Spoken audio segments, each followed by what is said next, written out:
Now the ultimate power in the universe. Sharing the love, spreading the light in real time. Friday night love stream.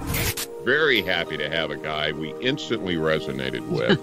Unbiased and on the fence. I'm talking about Shane C. Robinson. And his purpose is to rise above the worldviews that are designed to separate us so we can unite as one. Sometimes you have to sort of take a step back, and I think Unbiased and on the Fence is a really, really good title for your show, because you are in the central point when you're unbiased and on the fence. That's what it means. It doesn't mean you're indecisive. It means you are taking the central point and you're seeing the multiple perspectives. Unbiased and on the fence. If you haven't checked Unbiased on the Fence, go and check his channel out. You might like it. This is Dan Holfeld from Talk is Cheap, and you're listening to Unbiased and on the Fence with Shane Robinson. If this much sincerity enters your life, come to this much. What I know, I know. What I do not know, I do not know. I don't believe anything, I don't disbelieve anything. I'm willing to look at everything. You will become a sensible human being.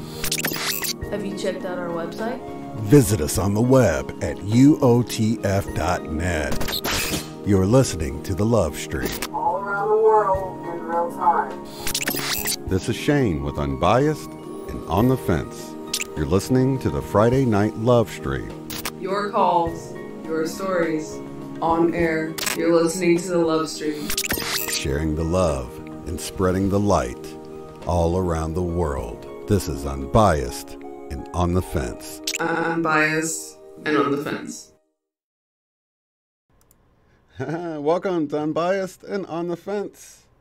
This is the Friday Night Love Stream, and I already have our first caller because, of course, you guys know InDesign Susan, who has been in the chat for a while. Well, her daughter and Terry came to meet us at the Tulsa Get Together on 11/11 last year, and we were all talking about ECETI at that time, and of course Shira had been there.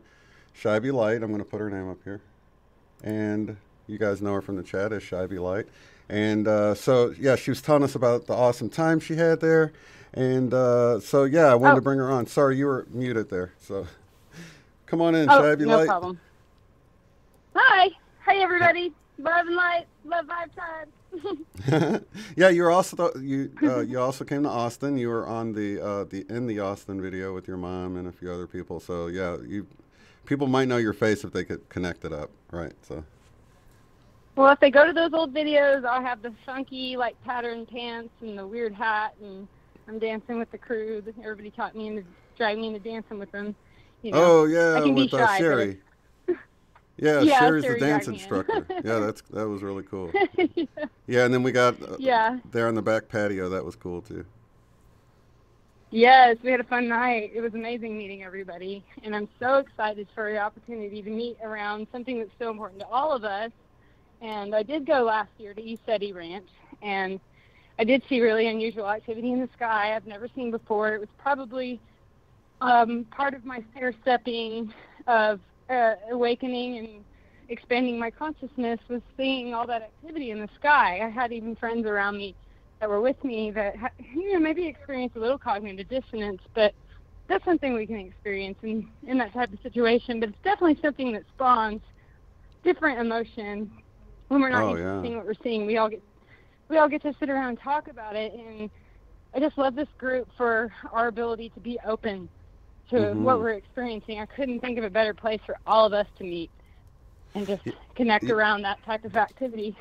Yeah, so I want to let everybody know that I know I was supposed to put a video out several times now, but information keeps changing from ECETI, and I think we finally nailed something down. We're going to get it handled over the weekend, so hopefully Monday we'll have the final information we need, because We thought some of the accommodations wouldn't be available now that they've got back from Contact in the Desert. They said that they're just playing catch up. They're going to handle all that. So I will put out a video as soon as things are ready to go, which hopefully I'm hoping it'll be Monday in the daytime and before even the paranormal frequencies at night. So I just wanted to put that out there. I haven't forgot about you guys. I just want to make sure it's the most current, accurate information, and it's been changing a whole lot. And I know some of you guys have called into ECETI to book, and they said, you know, well, it's not even going to be the regular Star Watch thing, Skywatch thing. So they're changing it again. They're going to open things back up. So we just need to give them a little time to catch up so that it'll be available to order or reserve your place online. So that's really what we're waiting for at this point. As soon as that's added, I will put a video out, and then everybody can begin reserving their place online. So I wanted to get that out of the way because I know people are like, come on, when's the video? I thought it would be out last week, and then it changed. So I'm glad I waited because I would have hated to redo the whole thing again. So Shira, yes, back and then to you. also, yeah, sorry. yes, no problem. That's what I went through as well. I reached out to ECETI Ranch. I sent them an email, and I gave them a phone call and left a message on their voicemail, just letting them know that I and two others in my group and us being with Unbiased on the Fence are trying to get on their reservation books for August the 8th to the 11th, and if they would just reach back out to me and let me know if that's solid and how to get them paid and talk about what the payment is and everything, I would appreciate it. And they got back to me by phone this morning, just a couple hours after I left the message. It was really good. A guy named Douglas, really nice guy. Oh, yeah, Douglas is who I've been talking to this whole time. Yeah. Yeah, he's a real cool dude, real chill, and he explained that they're going through remodeling. They're playing catch-up from the Contact. And there's been a lot going on, but that everything would still be in place, and they know that we're coming, and they know that we'd be probably pretty big group. So they definitely know we're coming, but he did tell me the same information as Shane, that they would be updating that link on the page when you go to the calendar events. It's ECETI.org. So you go to the website, you look under calendar events, and you look for the update that will show our dates, August 8th to 11th. It may or may not be listed under Unbiased and on the Fence, or I think it's a regular Skywatch weekend because, we didn't reserve it like exclusive, so anybody else there would be there for the same reason, and, the more the merrier. That's right, We don't need to close it down because anybody that's there to see, make contact like we are welcome, so I think it's going to be awesome. We'll have James there, and which I'm looking really forward to meeting him. And I want to thank you for sending that email early on because you got to meet James when you were there last time, and you did me a solid, and you sent him an email saying, hey, I'm going to have my friend call and all that. So, and then, of course, Allison Coe put in a good word for me. Yes, he's an amazing human. Yeah. Yes, so this he's is going to be amazing fun. Human. And I hadn't even been following As You Wish Talk Radio or ECETI Ranch. I hadn't even been following. I had no idea who I was meeting whenever I sat next to him. And one of my best friends, her name's Boston. Hopefully she'll be joining us this year. She and I went last year on a whim. We had no idea what we were walking into. Mm-hmm. And it was a really exciting experience to sit down next to James and listen to his stories and hear what he's experienced and his analysis on what we were seeing. And a really cool moment that I had with James was whenever I was talking about not being able to really see any activity, he was talking about some orbs in the woods, and there was some other people that had some kind of high-tech equipment for viewing in the woods and viewing ultraviolet rays and other spectrums of, I don't know how you describe it, how to catch video with all the different settings. You have to be a little more techie to get there, and I'm not, but other people have that high-tech equipment. And I said I would really like to see some orbs. That'd be really cool. And this is after seeing, we counted maybe about 16 UFOs in the sky, things we couldn't identify. We didn't know what they were, and the way they acted and behaved was different. And that was a lot that night. And I just can't imagine how many would want to come out and play with our group. I just think we'll bring the energy for real. They respond to our vibration and our open hearts and minds, and that's what we want to bring. And I think that's exactly what our group will bring. I'm very excited to see what's going to happen with us. Totally, yeah. And we're all grateful to make contact, and we're in the right place. So we're right in alignment with what James is doing there. So I'm really excited. Yes, But he did completely throw me for a loop whenever he said, "Oh, you want to see some orb activity?" And I was like, "Of course I do." So he said, "Give me a second." And he stands up and he walks out into the middle of the field, and a bunch of people start taking photos of what he's doing, and I'm watching the film, and somebody is filming James out in the field with all these orbs that are just flying all around him. I'm watching this, and I saw somebody take a photo of it, and I said, "Oh my God, would you please send that to me? I can't believe what I'm seeing." And he did do that. He did. I don't know. That's awesome. Yeah, it's on the map. If you guys go to Google.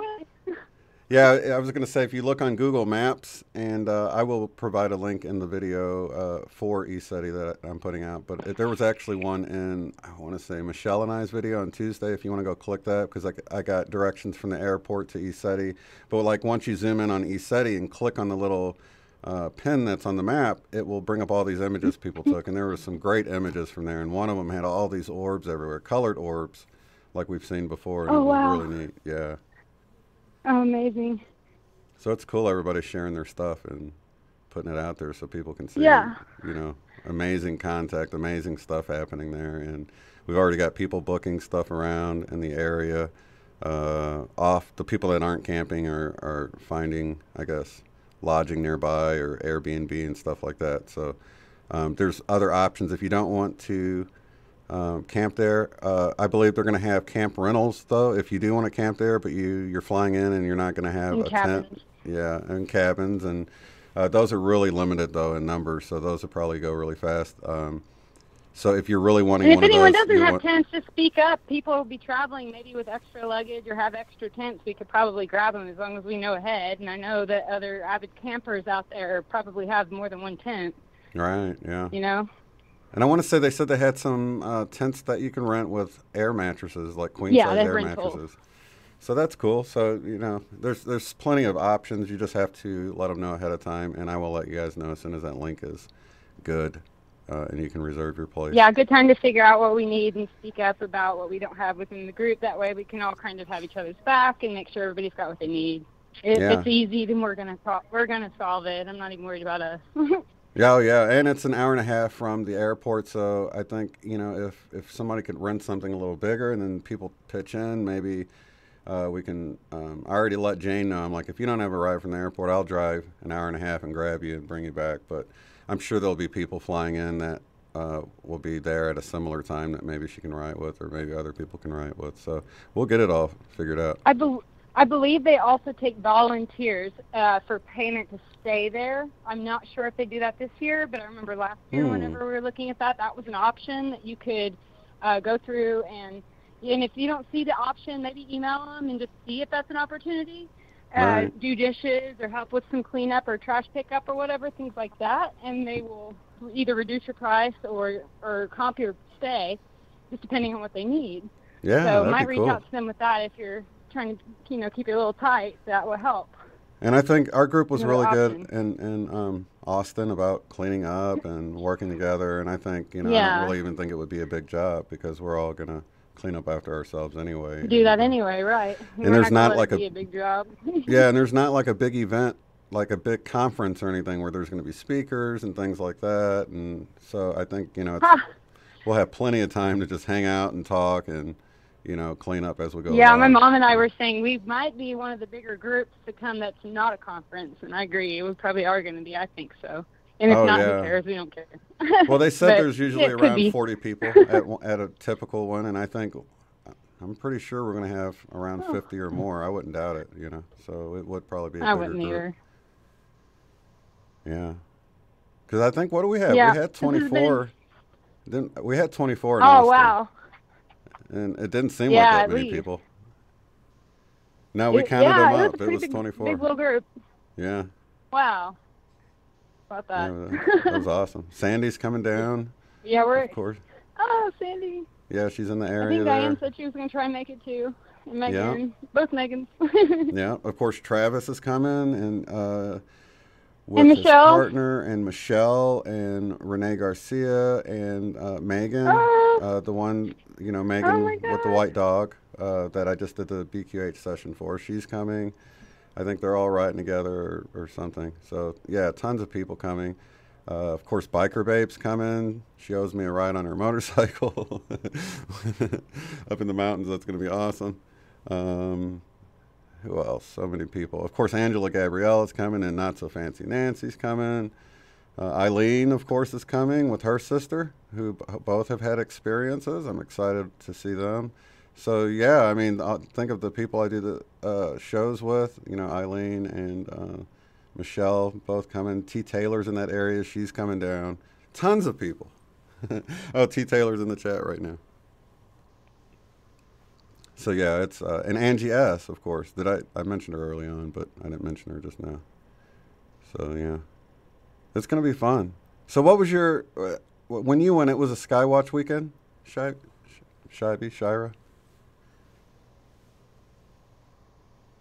Oh, did I lose you? Oh, I'm just talking it up and you're not even here. I guess I wasn't giving you a good chance to talk, huh? Oh, yeah. Atsuko and Sandy are coming.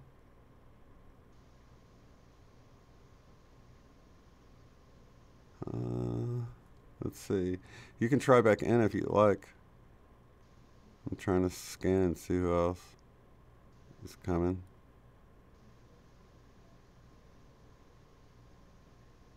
Sorry, Richard.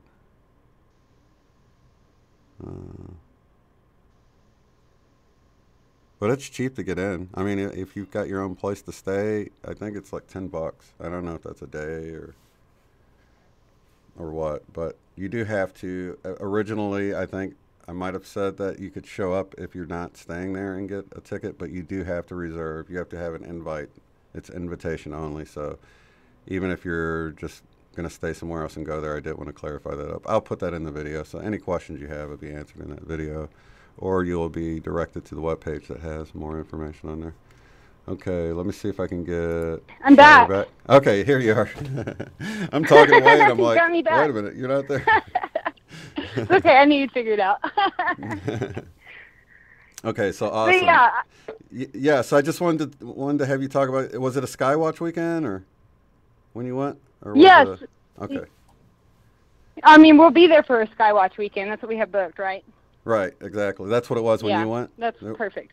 Okay. Yes, that's what it was when I went, and we did a meditation before we went in, and the meditation is very interesting. If you've ever listened to any of James's meditations before visiting extraterrestrial experience, then you really want to cleanse yourself and clear your mind and be ready to experience benevolent beings, and you want to ask yourself, or you want to ask, you just want to ask anything that's negative to go back to source, and you want to be prepared to allow only goodness and high vibration in individuals and beings into your experience. So it's really important the way he leads it. I really trust James's approach. He's been doing this for over 30 years. He's the owner of the ranch, and I've really we've used his meditations for several other kind of clearing techniques for making your mind open, and it's a really good. Yeah, I've used this meditation too. Like, you can use it for anything. It's not just for that, and you can go to the website. Exactly, I forgot where I found it, but yeah, it's on there. And I did want to say, actually, one of our viewers, the one that does the biofill tuning, that we did a video, Joyce, she's actually been there. She's there right now as a volunteer for this huge July 4th event they got coming up. So she's been there. Yeah, but she's probably going to leave before we get there, but she might hang out. Hopefully she'll stick around and be there when we get there. She'll get to meet a couple of really interesting people then, too. I actually reached out to Jordan Sather, and he's a very popular individual. I couldn't expect him to respond to me, but I did reach out and say, Bison on the Fence group is going, and I actually have been keeping up with his Contact in the Desert experience. If anybody hasn't seen Destroying the Illusion by Jordan Sather, excellent, honest, integrity-filled individual who is not concerned about fame or points or who's thinking what about him. He speaks his truth so well. This is a very, very esteemed, very electric individual, and his speech at the conference literally covered everything that he talks about in his videos, but with a little bit more passion, and he definitely has an intention to help people raise their consciousness and wake up a little bit and try to pay more attention. He's very good at that. And there was a kind of a situation that happened there where he wasn't quite acknowledged by the Contact in the Desert. It's something I would encourage anyone to go check out. Yeah. It's called it's not to say Censored we know in the what Desert. direction they're going, but it became very censored in the desert. It did. I'm a very avid follower of that individual and was kind of disappointed with the way it happened. Everything happened for a reason, you know, but I'm really proud of him for still holding true to his truth and speaking it shamelessly and boldly. Yeah. So I reached out to him to see what happened there. Yeah. I think he's actually going 4th of July, so I don't know that he would turn around and come right back. But Oh, I right, invited him right. anyway. Well, that's cool. Yeah, So that he would that'd be do great that. to have Jordan there. Yeah, we started our channels around the same time, and he just blew up. Yeah. I was just amazed at how. And then he even had a backup channel, and it blew up and swooped right by me. He had to. He's probably Yeah. one of the most taken down videos. He gets flagged all the time. He's used to it. This is old news for him. He's just like, oh, another flag. Okay, guys, check me out but on Instagram or you can see why Twitter he or- would have felt like he should have been in a pretty safe place, not to deal with that kind of stuff. But Yeah, I was no even doubt. surprised that James Gilliland's newsletter he put out, and it had some of the same stuff. I mean, he dealt with some stuff too, and you know, those are the people I have my eye on. The people that you get into a community like that and they're still getting crap. You know what I mean? It makes you wonder. It's like they must be getting into some deep truth about something, or why would they be ticking so many people off, right? Yeah, it's kind of like when you go to church and you start asking questions. Like, I don't know what everyone's background is, but I'm from Oklahoma in the Bible Belt, and my foundation is Christian, and I'm very proud to say that. I'm glad for my foundation. My beliefs have expanded exponentially, but definitely with a very firm belief that we are a continuum. We are energy that continues. It can't be created or destroyed. It's proven. It's easy to understand on many levels, and I can go more in depth with that, but I won't. Just to say that, you know, you can go to church and then all of a sudden everyone that you feel like is your family is just turning you away just because you've decided to ask a little bit more questions or understand something a little bit more, and people get threatened by that, and that happens in several types of communities. So Yeah, Morgan's saying the same aware thing. And of ourselves and anything that gets feel out big, what resonates. You want to go inside? Come on. anything that gets big like that, you've just got to. You got to have discernment no matter where you are. Even if you feel like you should be in a safe place, you still have to have discernment. It's just and follow your heart. There was about 30 or 40, this is a really shocking part of what he talked about, there was about 30 or 40 of his fans that had paid a pretty penny to go and see him that were turned away before his portion of it. Yeah, because the venue was too small for his venue. Right. And why didn't they I'd be book him in a upset. bigger one than they had the space? Yeah, if I paid That'd to be go to really that and that was upsetting. like one of the main dudes, which it probably would Oh, have I'd be been, like livid. Graham Hancock, David Wilcock, Jordan Sather's one I would have tried to not miss, and I would have been very upset if I paid the premium to get in there, and then I couldn't get into the actual show. They didn't have an overflow with a screen or something. I mean, I don't know. Yeah. That seems like kind of shady, you know. A lot of really strange activity there, and they did not release his DVD because he dropped too much profanity and said there were only 3 people that wanted his DVD, which is crazy. If you go and look at how many people actually follow this individual, that's bull. That's bull. And then not to mention how electric the crowd was when you actually hear his conference.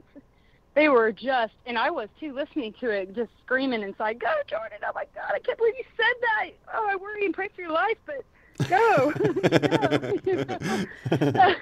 But wow, he did do that. He always does that. Yeah, check out Jordan if you haven't. Like, he really puts himself out there, and he's one of those individuals you got to send good vibes because he is unstoppable, on fire.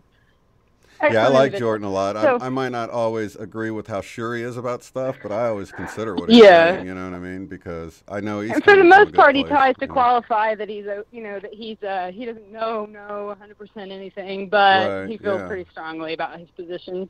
Oh yeah. You know, I'd have to say I agree with a lot of what he says, but it's just sometimes I'm like, I find don't myself know, drawn that way too. But even with him, just like with hope. anybody, we're all supposed to practice that discernment. We all are. The one thing I can say for him and James and us and so many other people that I follow on YouTube is I trust where their heart is, I trust where their intention is, and that's the most important part. Where people align with their heart. That's Absolutely. it. Like, That's I the might thing we're say trying something to wrong, follow. but it won't be on purpose to mislead anybody or because Yeah. I got paid or something like that. And I don't feel like he's It's on the tape. unquestionable if you know their heart, you Right. know? That's the character I aspire to be to as well, is that, you know, you shouldn't have to question me or question if you believe me or not. If you know who I am and you know my heart, then it shouldn't matter. And if I'm wrong, I'll listen, and I'm open. And that's really what I was And kind of shown early on, just the knowing that, you know, don't worry about what people see. The people that are ready to hear will see your heart and know your intentions. And so ignore the trolls. And I really have, for the most part, and they've kind of gone away. I mean, I do get people that maybe have something controversial to say, but I think even they're coming from a good place. It's not like they're just trolling me. It's like maybe they just have a specific question. I just have to say, yeah, maybe you're right, you know? Yes, exactly. And I'm not going to lie, like, in my generation, there's so much cognitive dissonance and so many people that are so burnt out on all the misinformation and the info wars all over the place that people are just, if they're not just repeating jargon they hear on mainstream media, then they're just not interested and they're not connected with it and they don't care. And guys, the reason that's a problem is because everything starts from the top down and we're looking at the bigger picture. We got to pay attention and be involved in that because literally it all starts from the top and trickles right down to us. And we do the same things on a smaller scale that we experience on a grander scale. So it's important for us to get involved and be aware. And I wanted to just scream how much I want to support our president, who's also putting himself out there. Not saying he's all knowing and all perfect either, but I just, you know, I'm really sad that I can't say without losing half of my clientele. In this group, I feel comfortable, hallelujah. But that I can't say that I support some of the moves that he's making without worry that I'm going to lose half of my business, you know, just because I want to support our president. And even in, I don't know, I think in older times that there was still respect for the president, even if a lot of people didn't agree. There was never scrutiny like this on the mainstream media, ever. This is new chaos. When I was growing up in church, it didn't matter what your political views were. You prayed for the president. I mean, he's there making decisions for you. You support them. If it's not your party, I mean, isn't that even more reason to pray? You know, not to just ignore him or wish bad on him, or I hope something bad happens to him. I mean, that brings on. I'm so glad we were raised that way. That's how I was raised. I'm right there on that, I don't know, Generation X, millennial cusp or something. I'm 33. And I don't know. It's really hard to see how many people in my group are just turning their eyes down, like they have no power, and they do have a voice. They just have to get out there and understand that the battle is in, you have to get centered with your heart, and that's the hard part.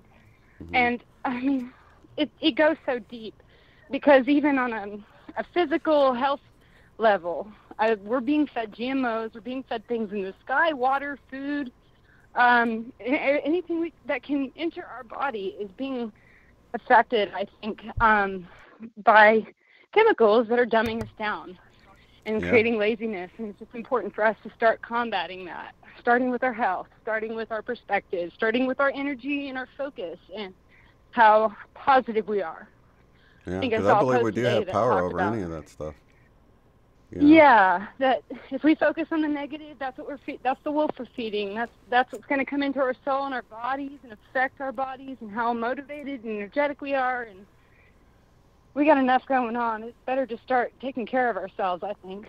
Yeah, absolutely. And make that connection with our heart. That's that whole heart-soul connection. Absolutely. Yeah, so that's what the whole ESETI experience is all about. Yes. Well, and they say that if enough people come with open minds and hearts, that we'll get lots of activity and interaction. And I can only imagine how people with more experience might get more interaction than we can imagine. But we shouldn't, we should just come with open hearts and open minds and see what happens. Yeah, that's how I feel. We just get the opportunity to connect with each other, and that's beautiful too. Mm-hmm. And it can't go wrong with this group. I'm just so excited. I can't wait to meet all of you. So I was looking, and it's like 83 for a high around the time we're going, and it can get down around 50 at night. So I think the weather's going to be great. I thought it was going to be really hot, and I was kind of worried about, no air conditioning or things like that. But I think fans would be enough. They have electric heaters if you're staying there. But, You might want to have a. You might want to have a little generator and a tiny fan. You know, yeah. It'd be all right. Yeah, but you might want to have small little things. A sleeping bag, because 50 can feel pretty cold if you're trying to sleep, I imagine. And plenty of water, and not, as my dad would say, in plastic bottles, because that's just going to pollute your body in the hot sun. And let's be honest, no one's paying attention to where your water bottle's sitting, so may as well just bring a glass bottle that isn't going to melt plastic into your water. It's a good point. Thought I'd reiterate it. Oh, yeah. So tell me about what it's like, because I saw pictures during the day. There's this little stream. It looks like a great place, just many different places you can go and just hang out and meditate or sit in the field and look at Mount Adams. Looks like you got a clear view of that. And you can see Mount Adams at any point you walk on that property. It's beautiful. I think it's near Trout Lake, which is off of the property, but there's plenty even around if you wanted to venture. But on property, my favorite, kind of most special place, other than hanging out with the little baby goats and cows, which were surprisingly social, the Medicine Wheel. The Medicine Wheel was a really beautiful spot. It has like all of the constellation names in each part of it, and little crystals and gifts that people have left behind to contribute to the grid there. Oh, that's so cool. They say once you've added to the grids and you're part of it and you're connected, and yeah, it's really special. If I'd known, I would have brought some. I think that's something I'm going to do this year. I'm going to bring some crystals. Yeah. Yes, and I think we should all bring like little drums and musical instruments. Yeah, I'll have the drums. Is Terry bringing his guitar? I'm going to bring 2 guitars probably. So we're probably bringing 2 as well. So yeah, we'll have plenty to do. It's going to be a lot of fun. As far as the net goes, so if somebody's got some bigger hands that they might be able to use my guitar, I'm going to bring that too. That's the intention. That's awesome. And meditation bowls, if anyone has them. We had a blast with the meditation bowls over at Angie's. We were like little kids there. Meditation bowls. Oh my gosh, that was so fun. Anything to make music. I think music, anything that's going to raise our vibration, I think is going to entertain any UFOs that come across our path. They'll be very excited by our high vibes. Oh yeah, yeah. And I've gotten confirmation in 3 separate BQ8 sessions that we will have contact of some kind there. I don't know the details of it, but it will happen. It's exciting. It's very exciting. Yes, bring glow sticks. That was so fun, Angie. Yes. Bring the glow sticks. Oh, and lasers. If anybody has any like high-tech lasers or even camera equipment to see infrared or anything like that, those are important things to bring if you have them. Yeah, and Dan's coming. If you don't already, but lasers to point them out. Dan from Talk is Cheap will be there, and I know he's got cameras and stuff. So. Yes, awesome. We need more of those. Yeah, Dan's bringing any of that type of stuff. I can't think of his buddy's name. He's bringing his buddy, I think the one from the show, with him too. So it's going to be a blast. I already know it's going to be a blast. Yeah, I'm really excited for this group. Super. So, okay, so my question is, because, when I was talking to Douglas at East City about this, I'm like, well, if you don't have the cameras, are we going to be able to see anything? Because this was before he was, not going to, when I thought he wasn't going to bring the equipment out, but he is. But he said, oh, no, you can still see him power up and stuff without the equipment and stuff. So how much can you see? Oh, yeah, it's visible with the naked eye. Oh, okay, it's visible with the naked eye. It's easier to catch the details and to see the power-ups more intensely through a camera. Mm-hmm. But, no, you can definitely see this with the naked eye. My friend Boston and I came with nothing. In fact, we came with a little bit of wine that we ended up not being able to drink because you cannot drink or smoke or use drugs on this property. If you want to do that, you have to go off the property. Yeah. So, and they do that for really good, obvious reasons that I think most of us will be very understanding of, and that's to be open and able to connect fully with the experience. Absolutely, and you're going to do that better if you've got a clear mind. Take away from that. Yeah. Yeah. Yeah. Yeah, so. and I get it, and just so people know, you can't smoke in designated areas, either at your car or at this fire pit by James's house is what the things say. They just don't want you smoking out in the field because other people might not smoke. Yeah. And plus it's going to, haze up the sky a little bit. They want to keep it like a real sacred space and area. Mm-hmm. And no cigarette butts and keep it comfortable and stuff. Neutral for everyone. Exactly. Yeah, it all makes a lot of sense. I don't have a problem with that. I'll have my vape, so if... Oh, me either. I'm like, great time to practice meditation if I feel high anxiety, which I do. I like to smoke a little bit. That helps me calm down. But, right. you know... You could always go good time to sightseeing or practice my something meditation. during the daytime or something, you know. But, yeah, I think going with a clear mind and everything. And they actually received, I don't know, it's in the frequently asked questions, but I guess some spiritual beings told them that's the best way to make contact or something like that. Wow. Interesting. Yeah. Awesome. So, yeah, we don't want to I don't know. I didn't get too far, but I will say that what I saw were the power-ups that you've seen in the videos. If anybody's watched ESETI's videos, I have seen the power-ups. I have seen them get bright and split off into multiple parts. I don't know how to describe it, but I think there's videos of that too. I've seen those in person, and they come in and out of the mountain. So it's not satellite behavior. I can just tell you that up front. Maybe some people will have satellites their own don't ideas. split into several. They don't come satellites in and out of mountains. They don't do that. Yeah. Yeah. So what did you see in the daytime? Did you get to see any cool stuff in the daytime at all? Because I know they've had footage of stuff, like the doorway opening. I personally wasn't able to, but the doorway opening video, I've seen that. Oh, did you see that? That is awesome. Oh my God, that's awesome. Yeah, I saw that video. That was a mind blower, and that was actually after I visited the ranch. I saw that video, and I was like, no way. Oh, that makes sense. I saw that at nighttime. You know? Right. Yeah. But during the day, we went there at a really odd time. We decided to go last minute. I was really there just to visit my best friend in Portland, Oregon, and just have whatever crazy experience that she and I wanted to have together, and we were open and happy to be together. And is she going to come in and meet you guys? Or?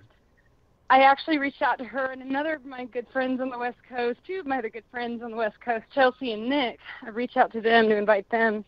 And I have heard from my friend Nick. I have not heard from Boston and Chelsea yet, and I imagine it's because they're just busy with some work, and as soon as I do, I'll know. But either way, hopefully I'll get to visit them at some point. But I would love it if she would come back. It'd be Dustin amazing. is saying, don't point lasers at UFOs, UAPs. I've heard some crazy stories. Well, yeah, you don't want to do it for too long. Really, the purpose is just to help you and others around you identify where they are. It really is. It does make sense that you would want to be cautious and thoughtful of not blinding people or, other extraterrestrial beings, whoever's operating a vehicle. You don't want to just flash something in their eyes. I don't know how things affect them, but I can only imagine. So makes sense. It seems like James always circles them rather than pointing it right at it, like just kind of does a It's circle exactly around. what he does.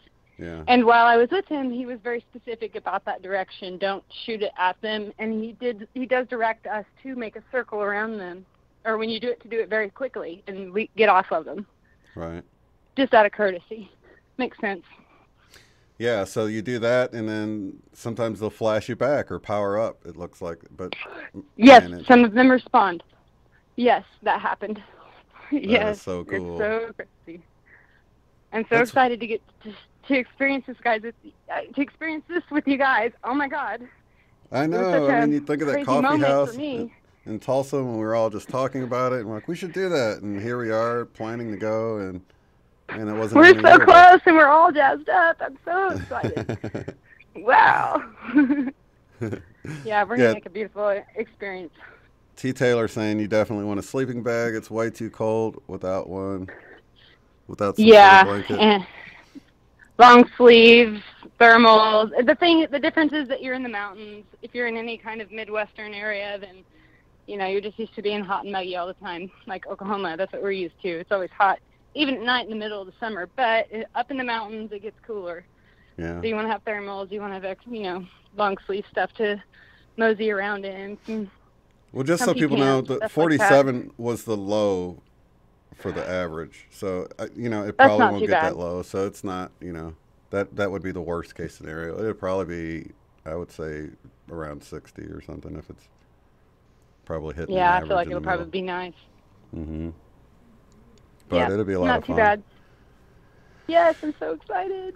So are you guys driving there? We haven't figured that part out yet. We're needing to talk about it. We figure we'll get the tickets first and then figure out the next move.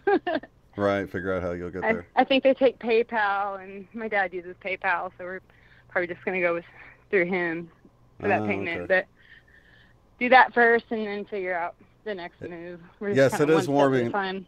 It is warm during the day. The average high is 83, Angie. So I'm imagining it'd be 70s. 80 would be like if it's really, really hot. But I'm imagining we're looking at probably 60s and 70s day and night. Maybe down into the 50s in a August little bit. it's going to be beautiful. Yeah, it's going to be nice. It's going to be pretty beautiful. Come a little prepared, and, you know, if any worse comes to worse, if you have to pack light, then just be a little bit of a hippie and have your nighttime clothes that you wear 3 nights in a row. You know? Yeah, some sweatpants or something on. Yeah, that sweats. same pair of sweatpants. No one's going to judge you for it. I will be wearing that same sweatpants. Well, here in Oklahoma, people go to the store in their night clothes. So we like to keep it real comfy, don't we? Yeah, people pajamas up. Let's not people of Walmart in Oklahoma. Wow. Love this state though. So wow.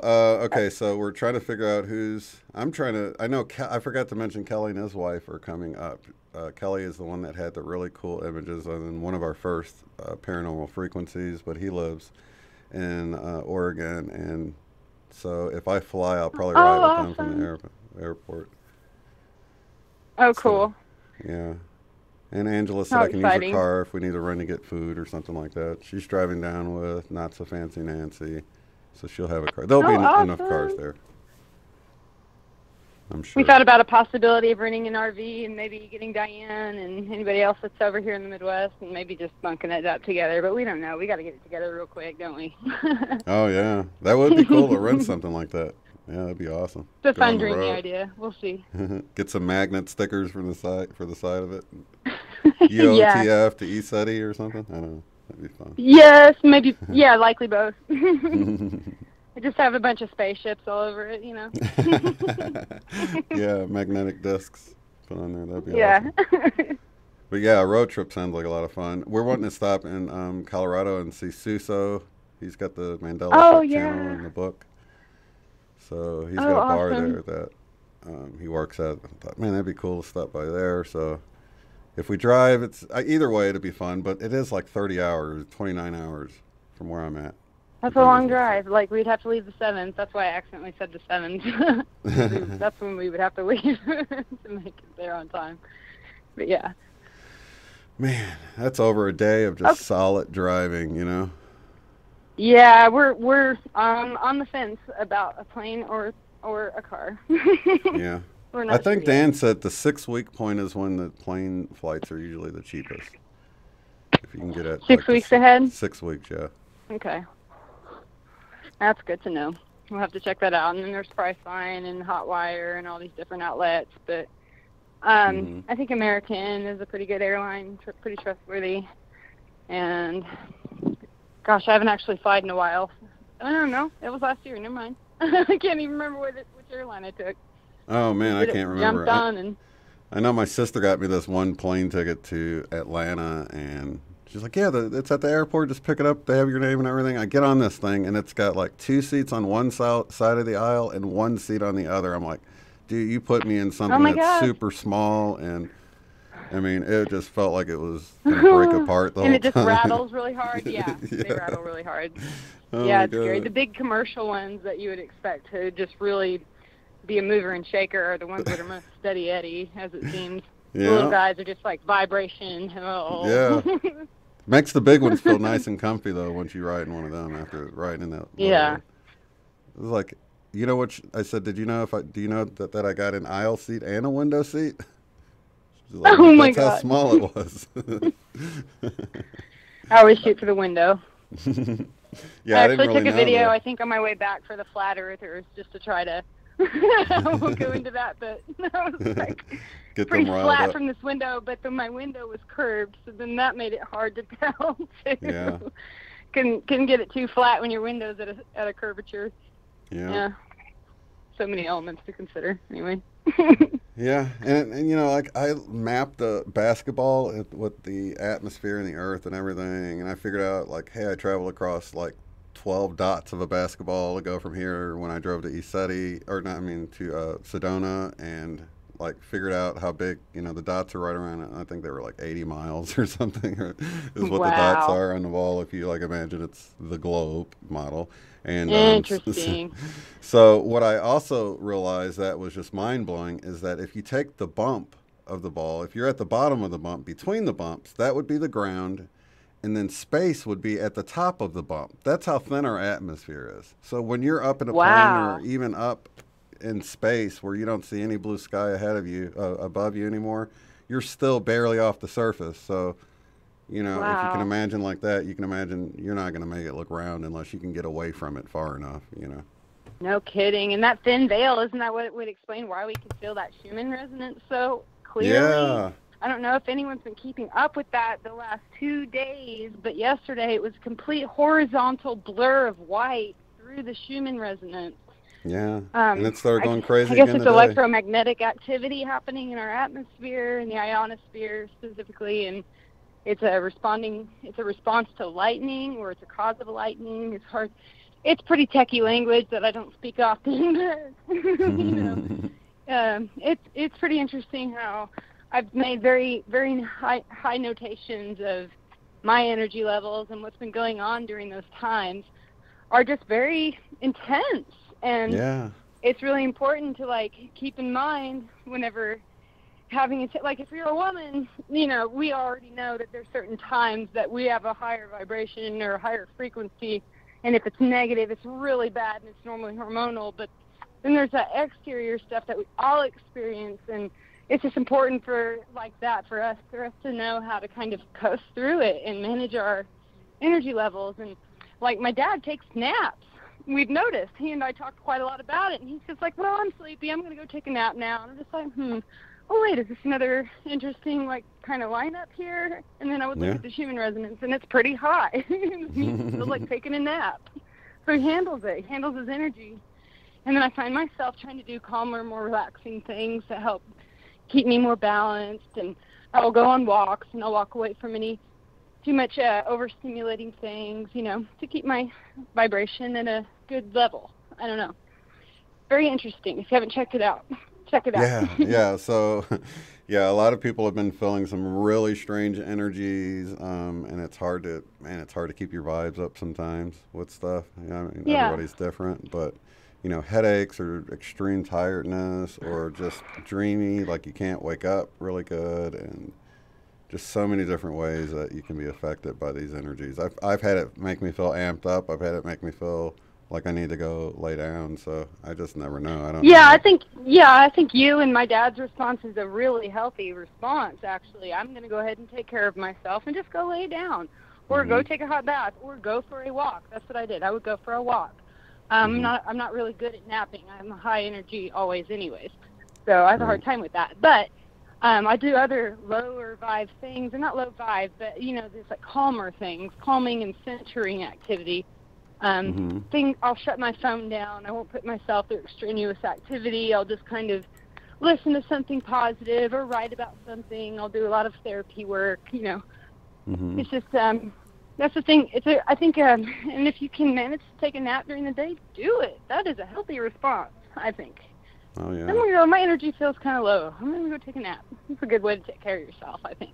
It's hard to stop, but sometimes it's just man, I can't even help it, So, if you can do that, do it. I recommend it. And it's usually 20 or 30 minutes, and I'm back up feeling great. It's I don't know if I just need it to... Perfect, I don't know, just receive this download or something, you know what I mean? Yeah, astral project for a second, make some connections you need to, come on back. I don't know. I've asked my dad that sometimes. Did you astral project real quick? But so your life I think since that's really good, ESETI, you felt like it was a paradigm shift when you went there? Things... Oh, yeah. It was really consciousness, I guess awareness expanding? Just to see I have stuff. not stopped thinking about that place since I went, nor have I stopped talking about it. And I think as I've been awakening, I tend to get quieter and observe more when I'm trying to understand something. But whenever something is just okay, this has to be talked about, people need to start communicating not necessarily because we know what's going on, but because we want to know what's going on. Yeah. And we should just be more connected and talk about it. And I've been really practicing opening my throat chakra, and what's interesting about that is right along with it, I'm learning to be quiet a lot more as well.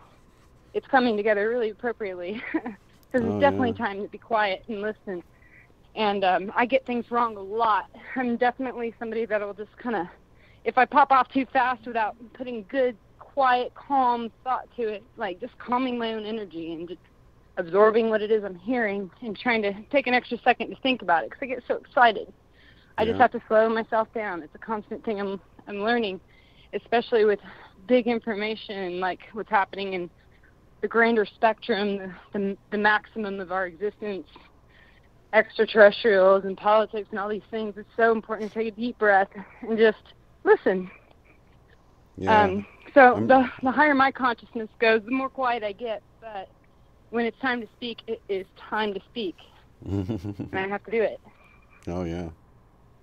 Yeah, I think it was Megan that we were real similar with the fact that, it's easy for us to get distracted and we need to, take the time to be quiet and listen and all that. I'm like, I think they're talking to me too on this one.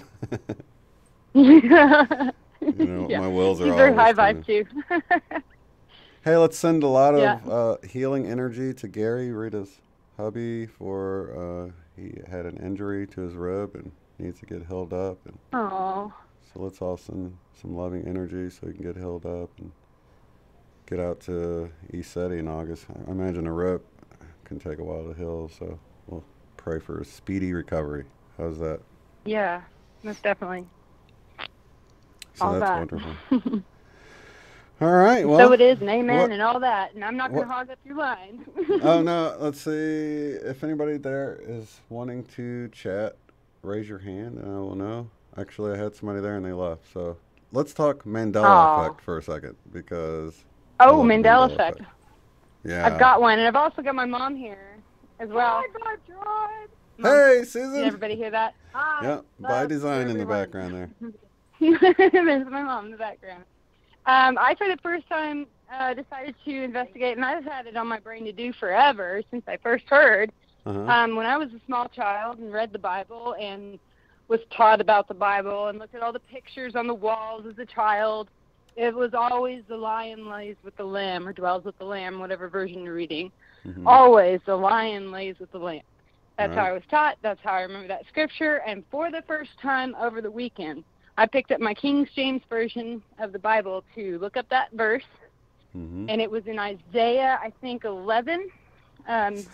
Google can confirm that for you. 11:6, yeah. Who knows? But it's definitely 11:6. saying the wolf lays with the lamb now. Oh, yeah. And I just seeing it, it just does something for you if you believe that and know that to be true as well. It really does something to just go ahead and take a look and see that it's like that in your own Bible too. I don't know how exactly Mandela's work, but it hasn't changed yet. Just this last weekend, I finally, after quite a while of understanding that people are going through this, decided to check mine out and discovered it says wolf lies with the lamb. Yeah. And it was shocking. It is. My eyes popping out of my head for a while. Isaiah 11:6 is actually the one I always go to, because no matter, you can find a lot of the changes only affect the King James Version, or it only affect another version. So the one that has affected everything is Isaiah 11:6. There is no more lion and lamb, even if you go back to the original Greek, I guess it was, or whatever it was. It's wolf. The wolf dwells with the lamb. Oh, so crazy. It's so crazy. So that's the one I actually go to for any translation. I'm like, well, if it's not Mandela affected, we should see lion and lamb here. Nope, wolf and lamb. So, So. Yeah, that's a classic scripture. I remember seeing paintings of the lion laying with the lamb. I remember hearing it. And there's other references to lions in the Bible, but and in fact, there's other people that have broken down the lion as explained as kind of an ego. Yeah. If you break it down metaphorically, there's lots of theologians that'll talk about the different symbols and what they mean and what they're trying to describe and everything. So I've learned lots about the lion. Yeah. And then there was like the Lion of Judah and the Lamb of God that takes away the sins of the world. That's how I always, there was Yes. It's not like I got it confused. Yes. I know for a fact. Yes. I know it wasn't the wolf. We know, of we're in the Judah. Bible Belt. We're Bible thumpers over here. You know, it's just really interesting. That was very interesting. It's something I've heard my whole life, want to or not. That's what I've grown up with, and it's always been the lion and the lamb. And there it was, wolf with the lamb. And it said dwells with the lamb in my version, but still, wolf. Yeah. Where did the wolf come from? That's all I could say. Mom, where'd the lion go? Where'd the wolf come from? What in the world? This makes no sense.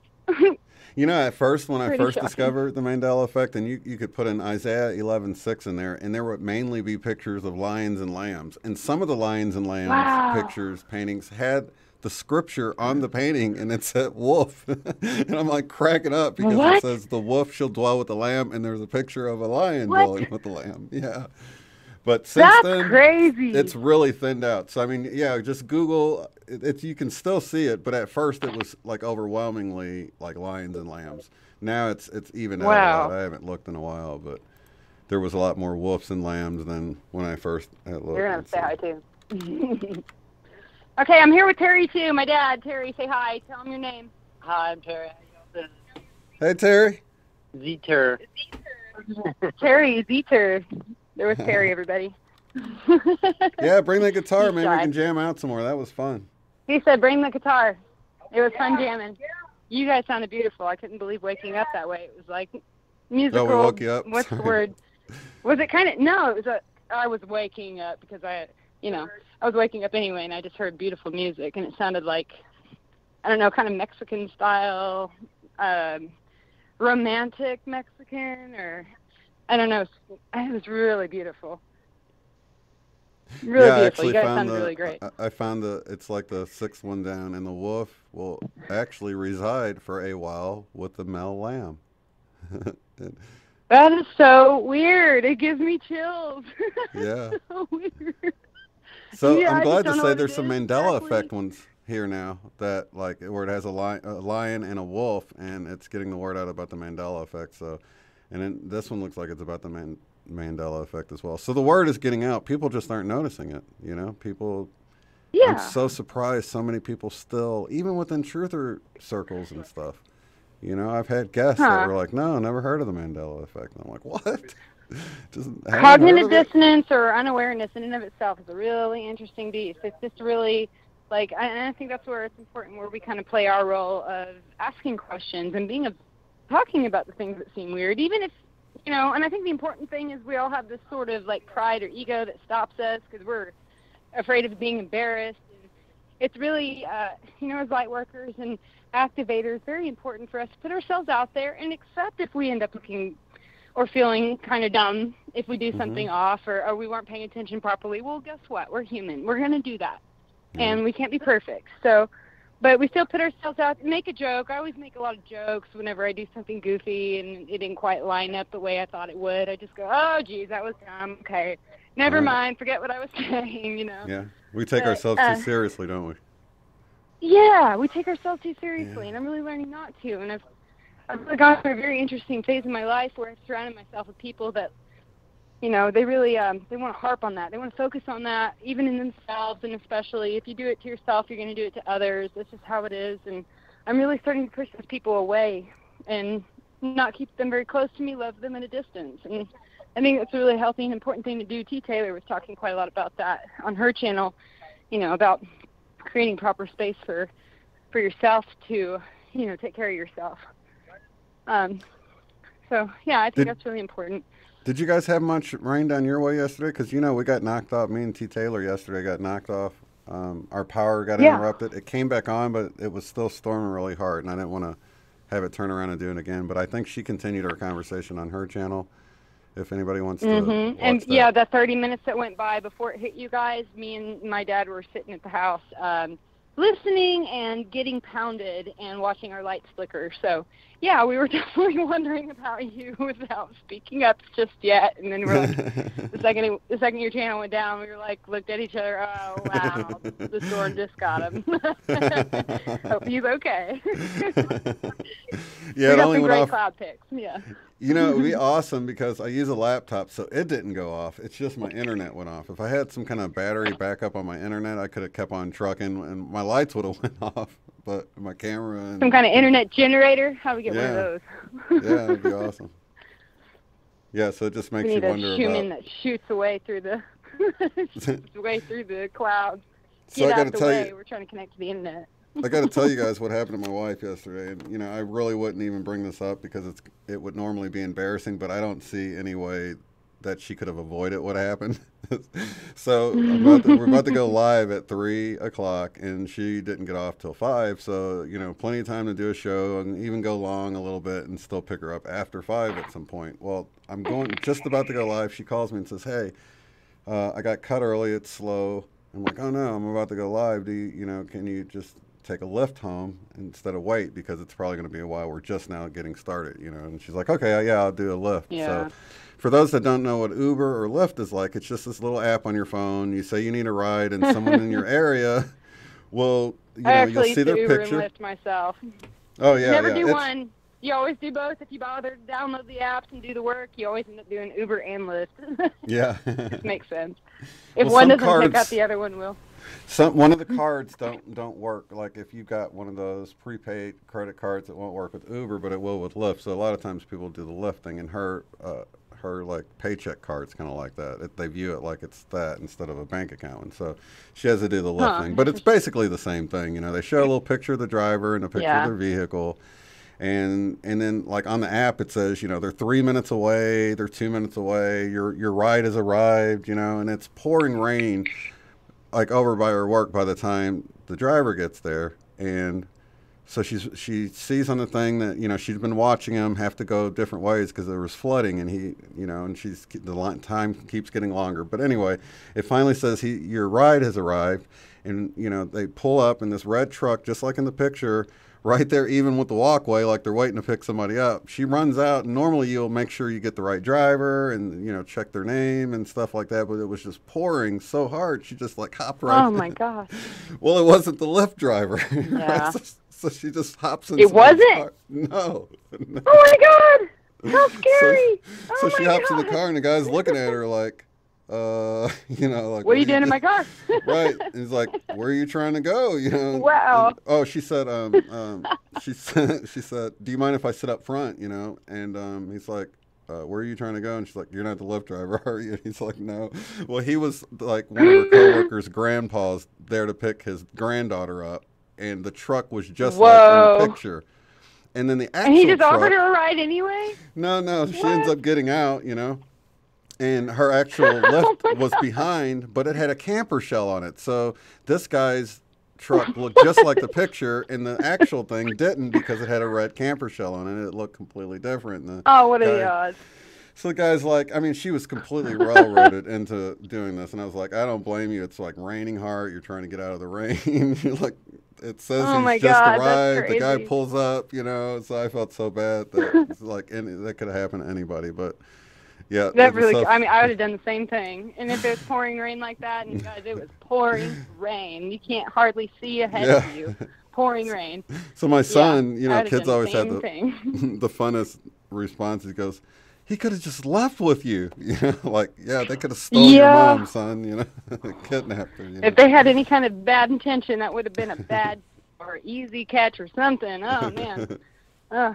Scary, but nothing bad happened. So just to know, just so you guys know, it might be worth taking an extra look at the driver and make sure he matches the picture. Yeah, even in the rain, take that extra peek, even with your eyes squinting. Exactly. Well. Wow. So yeah, that was the excitement yesterday, and I felt so bad because I'm like, oh man, I totally see how you did that, and even the driver was like, I'm trying to get them to switch the picture to the one with the camper shell, and they're dragging their feet with it or whatever. So anyway, it evidently happens to them a lot. But that's crazy. So yeah, it rained hard here, and it rained so hard. After me and T. Taylor got off, I was driving down the road, and it was like a river, like in the road. I mean, it was like a solid puddle. And then the highway right by our house, I don't know if you saw it, but there was cars like underwater right by the Sheridan and 244. Yep, I saw some of that on the news. That's like right. I saw some of That's the, like a rivers minute from my house. Flooding into the neighborhoods. So yeah, it was right around you. We had good reason to worry a little bit. Yeah, she showed me the picture, and I'm like, really? And I drove up there. I'm like, I'm going to go get pictures, and it's all cleared up already. I'm like, man, how'd they clear that up so fast? I guess it just needed time. Oh, it's so crazy. Yeah, there's a. I think it's the Canadian River that's right by us. It's the tree tops. You can't see the trunk of the trees. It's just the tops of the trees. Pretty crazy. Oh, yeah. I went down by Riverside. Normally, you can see where there's water in like the basketball area, and like normally the water's nowhere near up that high. And I was looking under the 71st Street Bridge, and normally there's like plenty of room for a boat to pass underneath it, but it's like almost to the I started to say rafters. I don't guess you call it that, but the bridge supports. Kind of looks like a rapids. Yeah, and it's flowing super duper fast. Oh my God, it's flowing so fast, it's crazy. Oh my! Wow. And yeah, there's a lot of really sad, but also a lot of really heroic stories of. I think there were some local Oklahomans. I think this was in Stroud or Spencer or someplace. It starts with an S. I can't remember which spot it was, but I saw it on the news of I think it was an actual old firefighter rescuer that saw this kid stuck in a drain. He had his bike with him, and it was gushing water, and he was hanging on by his bike. And he ran in there and scooped that kid up and pulled him out of the drain somehow, and his bike. Gosh, what a guy, right? Oh, and I think there's another story of like these 4 teenagers that saved another kid. It's a lot of really cool little stories like that. And Oklahoma definitely took a big hit along with some other Midwest states, and a couple of them going east, definitely northeast. Wow, a lot of flooding.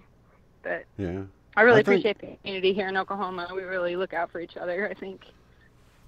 Yeah, that's the one thing I really see that really touches my heart is whenever like the Houston thing hit or just any kind of natural disaster, all the people that come out and lend a helping hand. And I mean, they'll portray the situation as looters running through and doing all that, but the majority of it isn't like that. I mean, most people, aren't going around looting, and that's just, I guess, what makes the news. They want to focus on that instead of, yeah, that's a really pulling their interesting boat out point. and helping or something, I've both seen and experienced a lot more heroism in this state and in the general population of the vibe here than any kind of looting or bad behavior. This is a really good Southern charm kind of state. We care about each other. It's really good. Yeah, and no sweat, Angie and Diane. You guys, it's down there in Texas too. Oh heck, yeah! We're an extension of each other. They say Texans and Oklahomans have some kind of feud. We're just the same people reflecting each other. We ought to just love each other. There's a lot of good Texans too. Driving's a little different, but hey, so are the highways. They support it. So don't take your time on the Texas roads. They just move quick. If you don't get the pace, you'll get run over. That's how it is. Oh man, that reminds me. I got intention. This. I don't know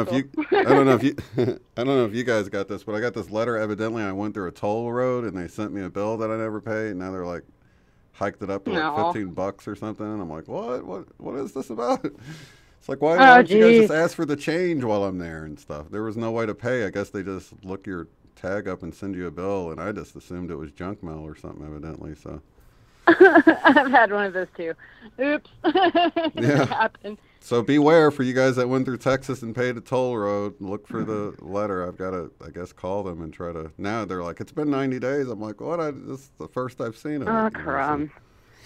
Yeah, most of the time, if you just call them and explain that you didn't really understand what you were seeing and you didn't expect to see it, and you're sorry, and most of them are pretty cool about it. The Pike Pass authorities are pretty cool about it. I have a Pike Pass in my car, and I pay for monthly Oklahoma? Or whenever they notify me that it's down. Yeah, because I live in Jones and work in Oklahoma City, so I do a lot of commuting.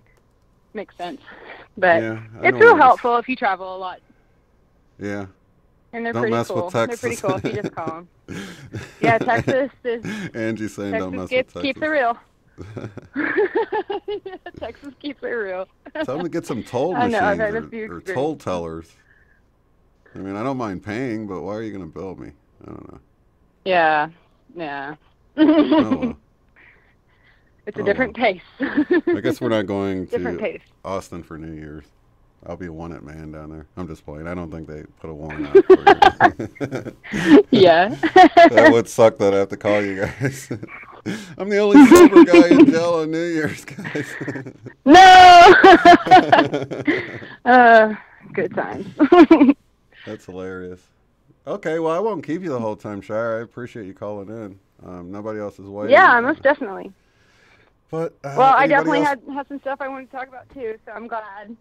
And you guys don't leave it hanging. Bring it in. I love y'all. Happy to be on and love you guys. And I can't wait to see you all at East City. And maybe I'll talk again before then. But if not, love you guys and I'll see you then. Can't wait to get into it. Awesome. Does Susan want to say anything? Or Terry?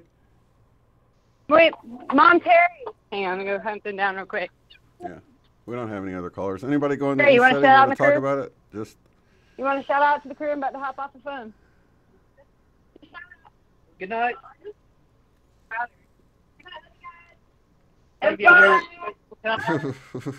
Okay, good night. Love you guys. Love and light. Love and light. Thanks again. All right, we'll talk soon. Bye. All right, bye-bye. Your calls. Your calls on air. Story listening to on air. You're listening to the love stream. The love, spreading the love, and spreading the light. World, all around the world. This is On the Biased and On the Fence. All right, you guys. Anybody want to call in and discuss your plans for East City? I know we're still trying to figure some stuff out. As far as pairing up, I'm trying to figure out a way. I've been trying to think of a way to add something to the website, like a, I don't know, message board or something. And that way I can, maybe you guys can, I don't know, share your contact information with one another and then work on ride sharing from the airport to East City, because it's like an hour and a half drive, and I want to say it's like a $2 toll or something across the bridge. I don't know what it is, but let's see.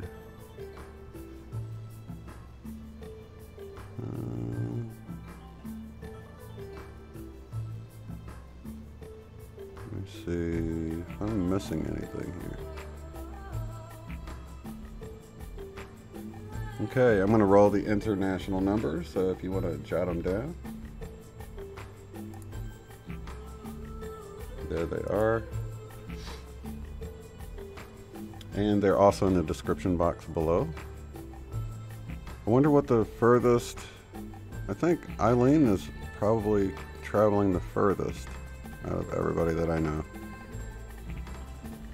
Some people in Canada are probably traveling pretty far. No, is everyone coming from the States or from...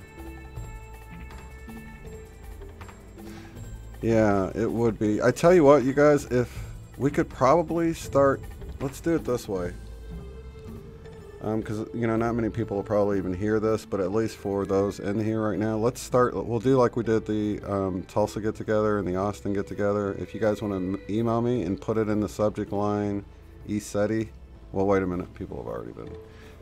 putting East City. East City contact share or something to let me know, and then I can create a sort of bulk email where we can all communicate back and forth, and people can pair up that way maybe, or you can at least, you guys can share your contact information, and you know, instead of it being out in public, it would be within a private email. Since my email is not private, everybody can email me and put East City contact, and I will send an email out with everybody who wanted to be in that group email. I think that would probably be the least public way of where, you know, I know people don't want to get spammed or crazy people have their email address, so we can do it that way. And then, so yeah, we're discussing... Yeah, what's up, Brandon? I need to have you back on real soon, man. We're discussing our trip to East City, August 8th through the 11th, the 8/8 portal this year. It's going to be a blast, making contact. You can go to eastcity. Is it .com or .org? One of the mods can post in there. I want to say it's... I can't remember. while I got this window open, you can still Google Isaiah 11:6 and see what I was talking about. eCity. Oh, no, early care. Okay, no, it's eStudy.org.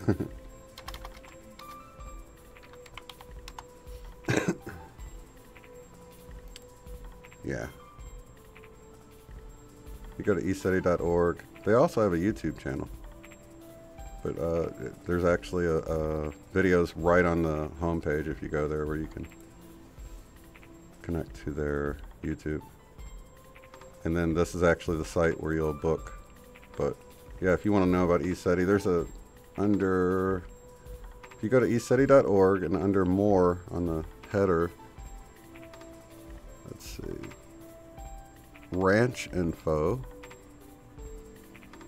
So you'll go to more, ranch info, first time visitors, frequently asked questions, accommodations. Those are all the three main ones that you might want to check out. It's got first time visitors, yeah, so that'd be perfect.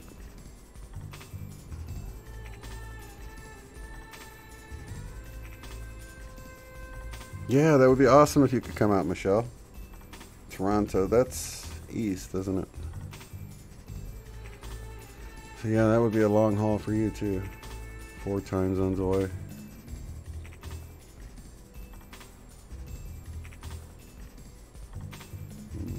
Let's see. Okay, I'm going to take a quick break. You guys can call in if you'd like. The phone lines are open.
You guys are listening to the sounds of the Wingmakers. I love this music. It's supposed to be activating, and I don't know, everybody seems to like it. You can listen to it for free on YouTube. Just type in Wingmakers music, and it'll come right up for you. It's awesome.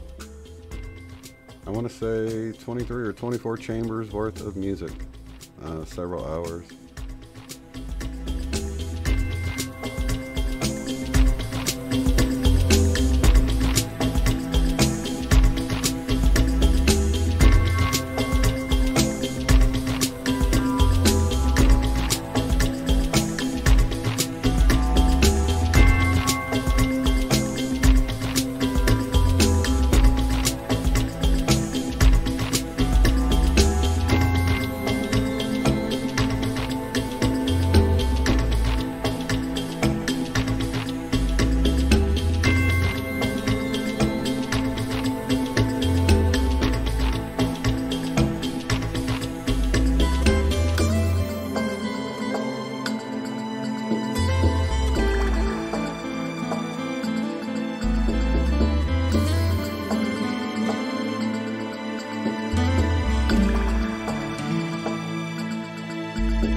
beginning to wonder if I was going to run out of Wingmakers music before someone called in. Betty is on the line. Oh. How's it going? Where are you calling in from, Betty? I'm calling from Arizona. Very nice. Valley, Arizona. So what's the, gosh, I'm trying to think, is the weather getting pretty hot there already? Oh, yes, we're in the hundreds now. Yeah, Oh, it's getting really wow. hot. Wow, yeah, that's pretty Yeah, hot. Somebody from... I was just going to say, we have an excessive heat warning on Tuesday and Wednesday. Oh, really? Oh, wow. So, yeah, I saw somebody from Arizona once wearing a shirt, and it had this, like, skeleton man riding a motorcycle, and it says, but it's a dry heat. And I'm like, I don't know, I just thought it was funny, because people usually from, like, you know, Arizona will say, well, it's hot, but it's a dry heat. But 100 degrees is still pretty hot, even hotter, despite the humidity, right? Yeah, it's really hot. It's hot, and you get used to it. You get used to it. Like 100 won't feel hot to you after a while. If you've been into like 110 degree weather, 100 feels cooler. You know, a lot cooler.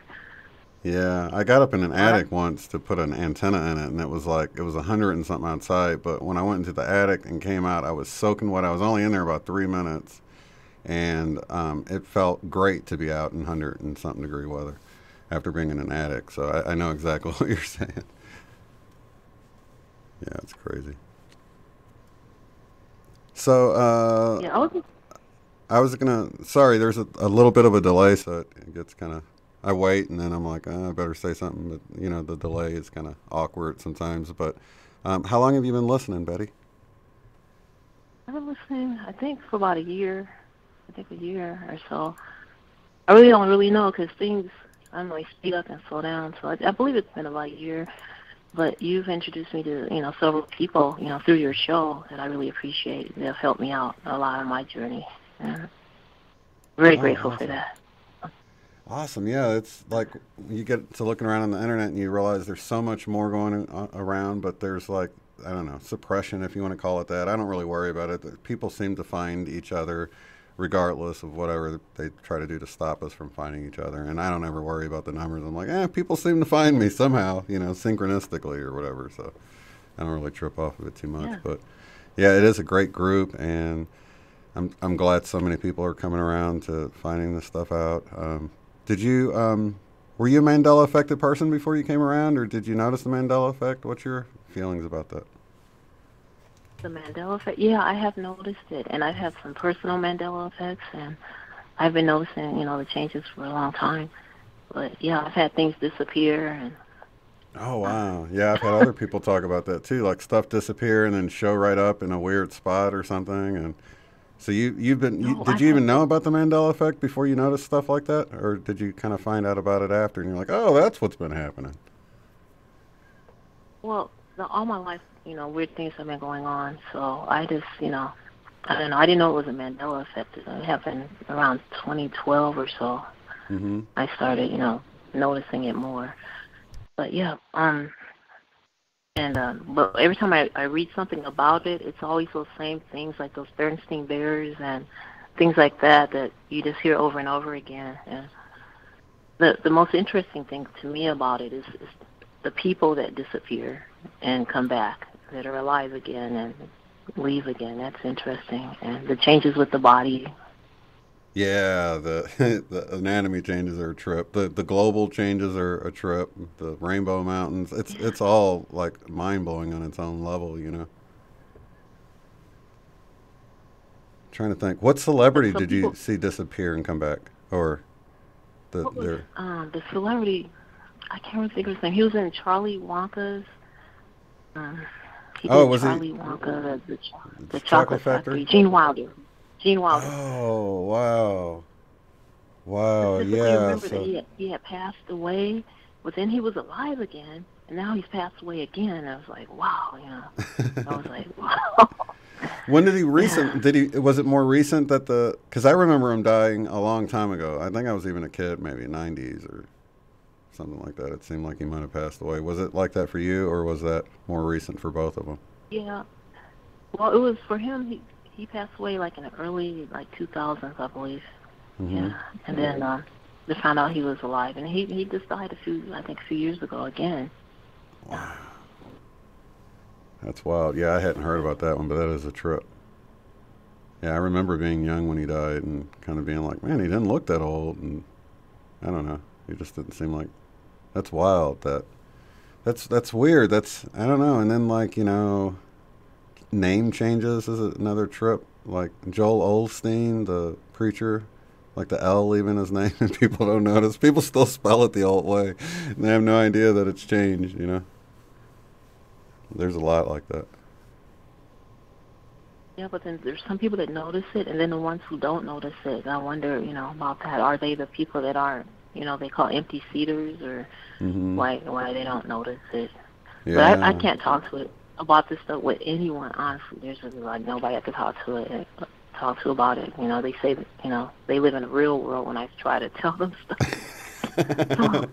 Isn't that weird? You start waking up, you realize everything's flipped on its head. You're like, the real world's changing, and you're not noticing it. You know what I mean? You don't.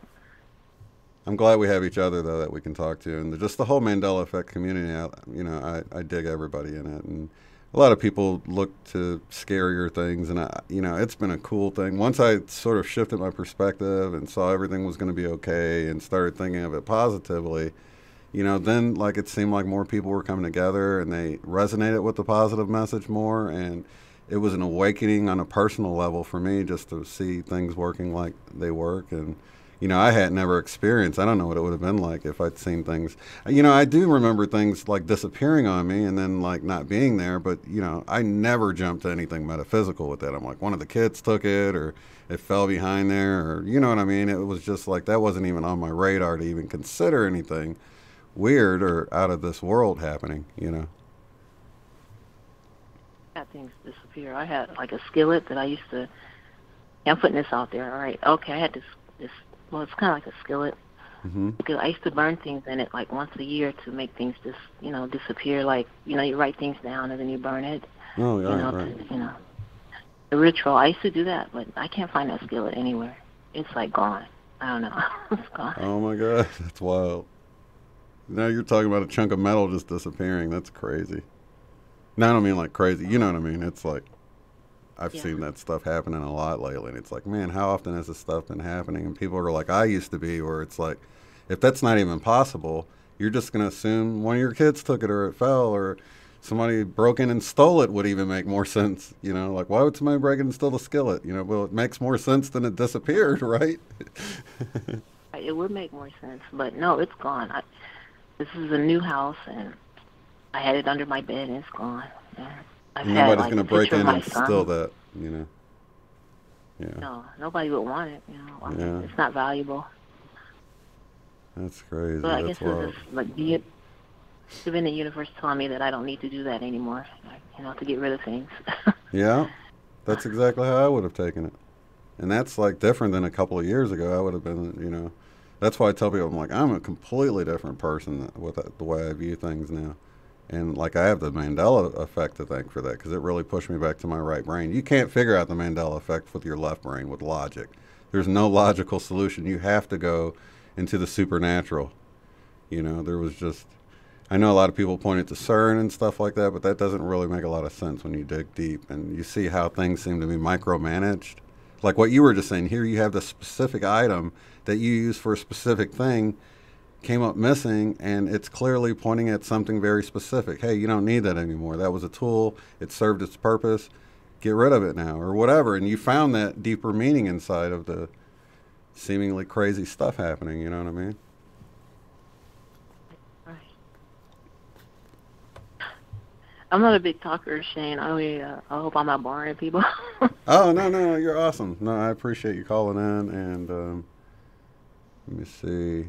Nobody else is waiting, but let me see. Are you going to try to come to East City? You said you're in Phoenix. That's not. No, I'm not going to make it. I'm going to be working, most likely. I'm going to be working. I wish I could go to something like that, but maybe one day I'll make it out to something like that. But I've never been able to go to anything like that. So I'm working now, and I need to, keep working. Yeah, what about in Sedona? Yeah, there's some conferences and get-togethers there that might be kind of cool to go to. I want to make it I actually wanted to live in Sedona a while back, but I didn't make it there. But I am in Arizona. I came from California, and I will get to Sedona one day, too. At least visit it, yeah. Yeah, that's what I'm wondering about the Yeah. temperatures that you were talking about. Because when I went there in the mountains, like when you can go down the mountain into Sedona, there was still snow like on the ground up there back when we were there at the end of March. So it's like amazing how I guess the mountain chilled the sun from a lot of areas, and it never really heats up too much. Or maybe the high altitude, you know. Sedona, up in that area, it is cooler than down here in Santan and the Phoenix area. Yeah, it remains cooler there. Oh, okay. Probably higher altitude then, huh? It is. Like in Flagstaff and that whole area is cooler. They get snow, and we don't down here. Mm. So what about people in your regular life? You don't have friends or anybody? It's like everybody's sort of asleep in your life? No one to really talk to? Yeah, everyone is. Everyone is. And it's just me and my guides and my higher self, you know. Yeah. Here, and I'm okay with that for now. You know, I'm okay. I mean, I know it won't be this way forever, like for my entire existence. You know, it's just this lifetime. I guess I wrote it in and decided to be kind of a solitary person. Yeah. You know, I think I just probably want to remember where I was from, and you know, I volunteered to come here. I'm here, and I want to remember, you know, where I came from, so I can get back there when I, you know, leave here when I transition. And yeah. So I'm grateful to you for bringing on. Yeah, no problem. I was wondering, how long have you been sort of awake and on this spiritual journey, or realized that you're on this spiritual journey? I've had several awakenings, so I can't really pinpoint. Like, okay, like when I was younger, I used to see things and hear things. Like, I'm clairaudient. Oh, wow, that's cool. I used to naturally be able to get out of my body when I was younger. I didn't know that that's what I was doing, but that's what I was doing. And now I can't do it naturally. It's weird. So I think all my life. But I was raised with a strict, you know, religious background, so I didn't venture into things until I got on my own when I joined the Navy, and then I couldn't go to church because I had to work on Sunday, and then that's when I, you know, wanted to investigate some of the things that had happened earlier in my life, you know, trying to understand that. So I was reading Edgar Cayce and awesome, yeah, things like great. that. Oh man, Sherry would love you because she's all about the out-of-body stuff, and her, like her son-in-law is, or kind of a son-in-law, does it all the time, but it like freaks him out, and he's like real scared when it happens, so he doesn't get to enjoy it. And do you ever go out-of-body on accident anymore, or like have a lucid dream or anything remotely like what you used to experience younger? Well, I don't get out of body, but I have had some lucid dreams where I'm like dreaming, and I realize, hey, I'm dreaming. Yeah. So like one time I woke up in a dream, and I was like on a freeway, but I wasn't in a car. I was just like, you know, on the freeway, so I was running. And I said, hey, I'm dreaming. Let me try to get home, you know. And then I heard clairaudient that, you know, I heard this voice said, we miss you, that, you know. And then I woke up. Oh wow, that's cool. So you have contact with your guides and stuff. So what kind of stuff do you hear now? I mean, this is a gift you've had since you were, as long as you can remember. Yes, but it's just not. I don't meditate. I listen to you and Michelle, and she's great. Mm-hmm. You meditate a lot. I don't. You know, I just think like when I'm driving, I think a lot, and I hear things. Just hear things like I love you, or I hear the opposite of that sometimes. You know, mm-hmm. And just little things. But I know that's my gift is clairaudient. Yeah, that's awesome. I think a lot of us are going to start coming online with stuff like that. So is it like an audible, would you say it's more like an audible voice, but you can tell the difference, or? The voice is inside my head. I know it sounds schizophrenic, but it's not schizophrenic. It's the voice. I know it's not me talking. Well, I think a lot of schizophrenics are clairaudient, and they just don't know how to, you know. I'm just saying that there's no way that there's not some gifted people that's been mistakenly locked up. You know what I'm saying? Because they're hearing voices, and really they have better discernment. They're like, that voice ain't coming from me, or whatever, you know. I'm sure there's some clinical stuff going on, but I'm just saying that, you know, the way the system works, it seems like a lot of people kind of get caught up in it, you know. Yeah, and if you tell the wrong people, you could end up, you know, medicated, you know. Oh, yeah. Lose your job or something, yeah. So I don't tell a lot of people. But I know I can hear, and I have artist eyes, so I think I see things with my eyes that I know other people don't see. But I haven't developed my ability to draw what I can see. If I could, then, you know, I could show a lot of things. Yeah, that'd be cool. Have you ever heard of Debbie Solaris that I've had on? Yes, she is one of the main people, one of the people that I really am grateful that, you know, I got introduced to through you. You brought her on your show, and yes, I really appreciate what she does. Oh, reading me too. from her. Yeah, she's amazing. I heard you reading. Yeah. Do you realize that her readings are live readings, meaning that they change when the timelines change? What the information she gives you changes, but you can still remember the old information. It's interesting. Oh wow, yeah, that's really cool. No, I knew it was current, so yeah, I guess I guess things can change and you can go back and get an update, and because if you're trying to quantum jump like Cynthia Sue Larson talks about, then it would be nice to go back to like Debbie Solaris and be like, hey, how am I going on this one? You know, whatever version of Debbie this is.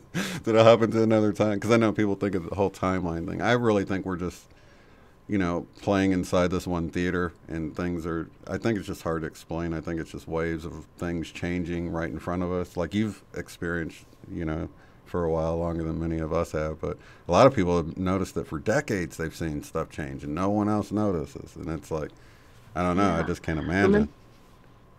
Remember you used to hear the older people, they would say things, and then we would say that, they're just getting old. You know, we never believe them. Yeah. They were probably transformed. They were probably seeing things, you know, like what we see now. You know, things change, and we're not losing our minds. It's really true, you know.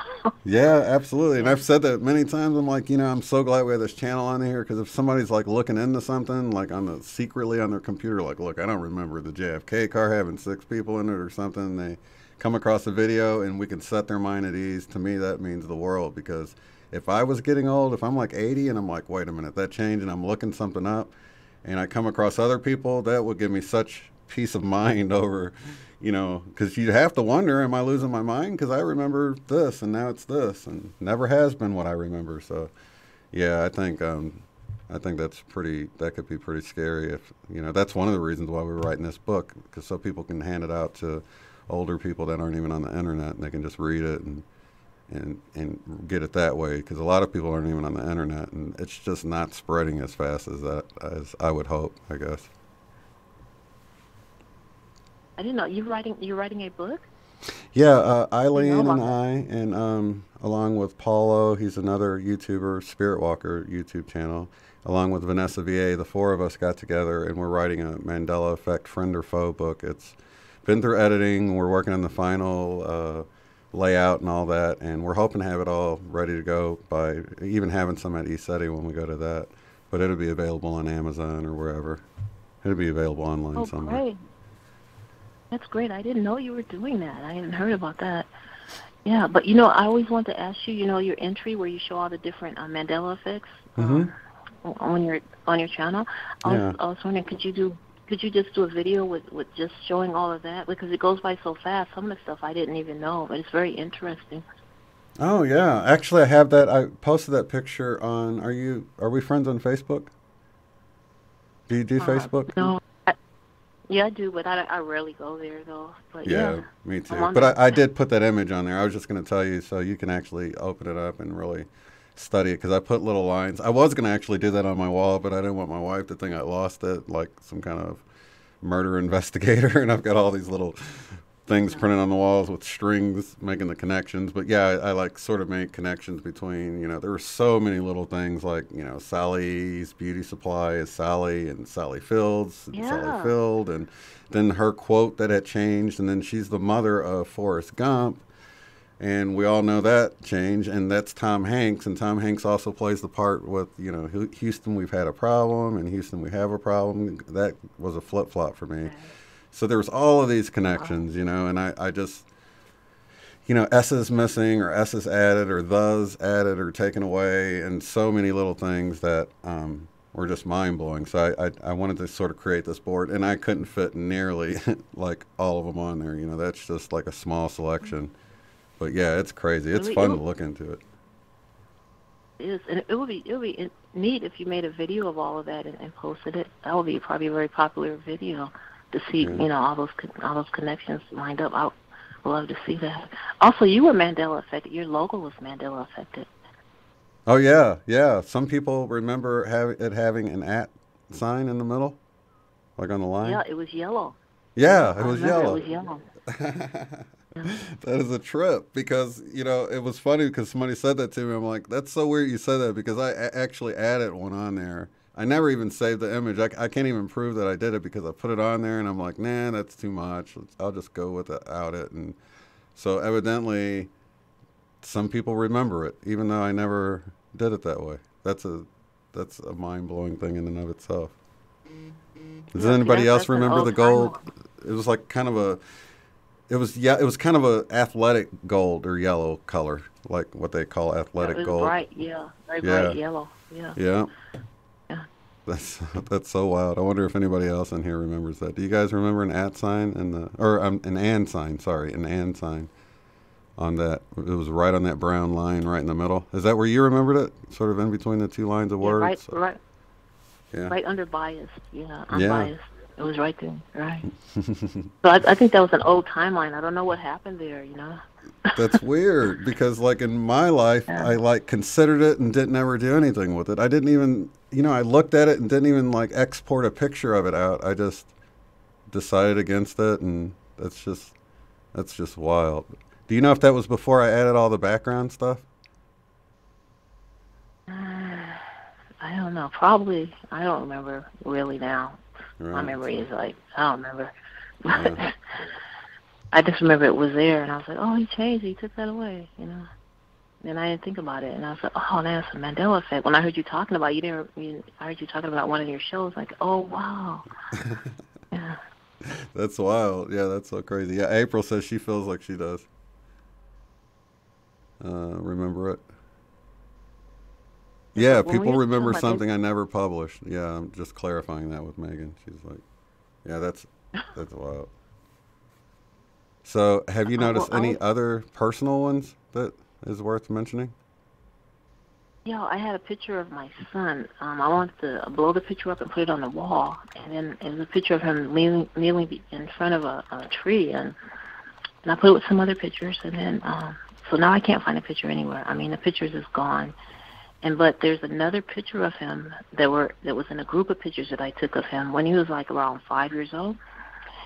And that picture, I've never seen that picture. It's a picture in there where he's posing differently than I've ever, you know, I never remember seeing him pose like that. He's giving a peace sign and everything. And so I blew that picture up, and I have that picture. But, you know, things like that.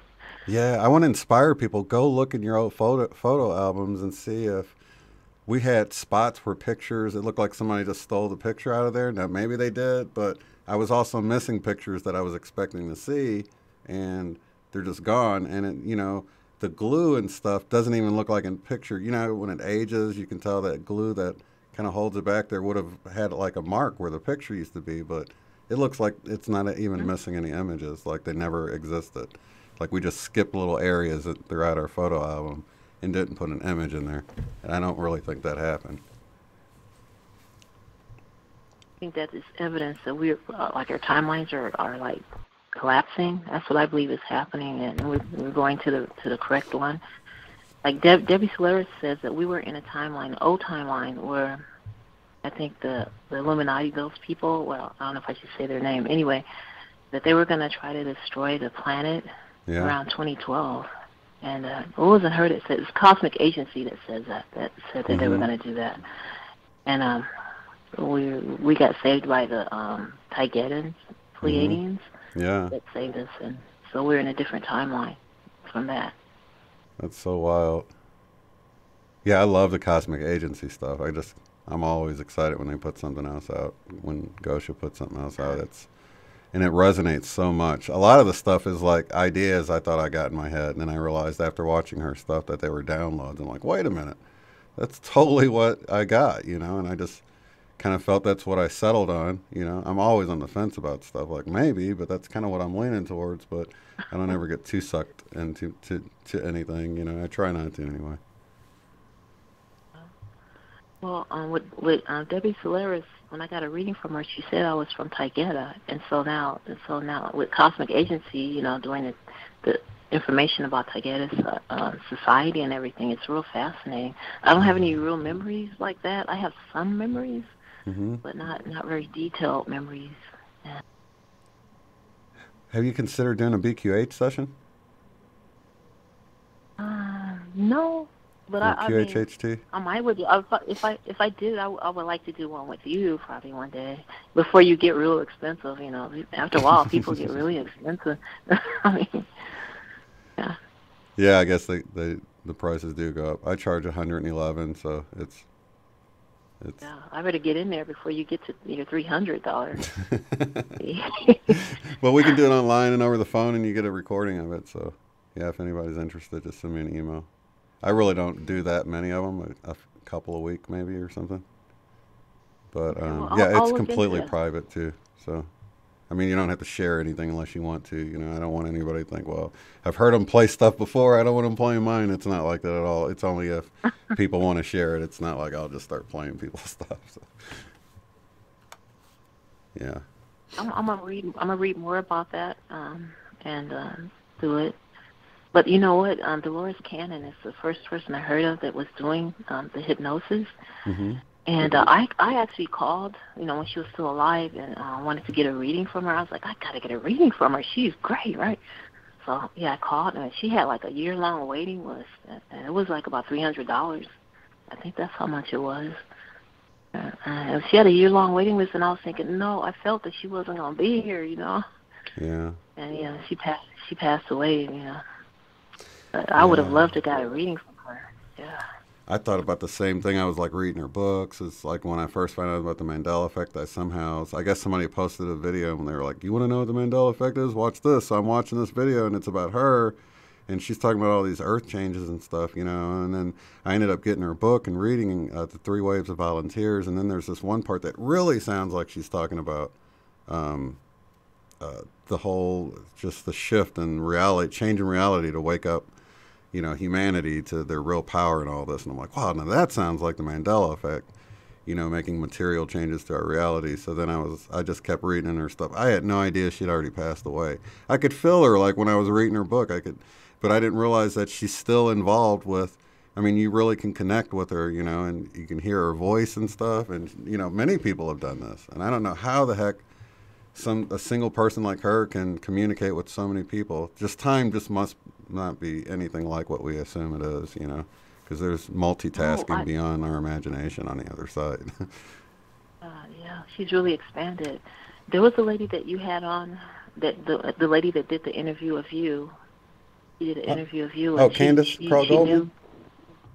Yes. Candace Kroll Goldman, yeah, she worked right alongside Dolores Cannon, so it was so cool to meet her and to be friends with her. She's awesome. We always have these synchronicities with our times and stuff, but yeah, I was so glad when she started the BQH course because it was way cheaper.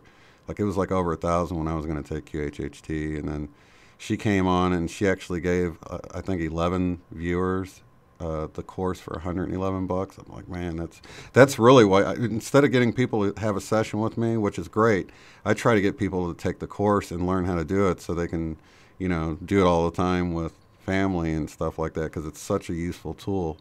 But and then, you know, they can practice on other people that might not have enough money and stuff like that. So that's really what I think would be cool, to sort of just get it out there as a tool that many people can use because it's super easy to do.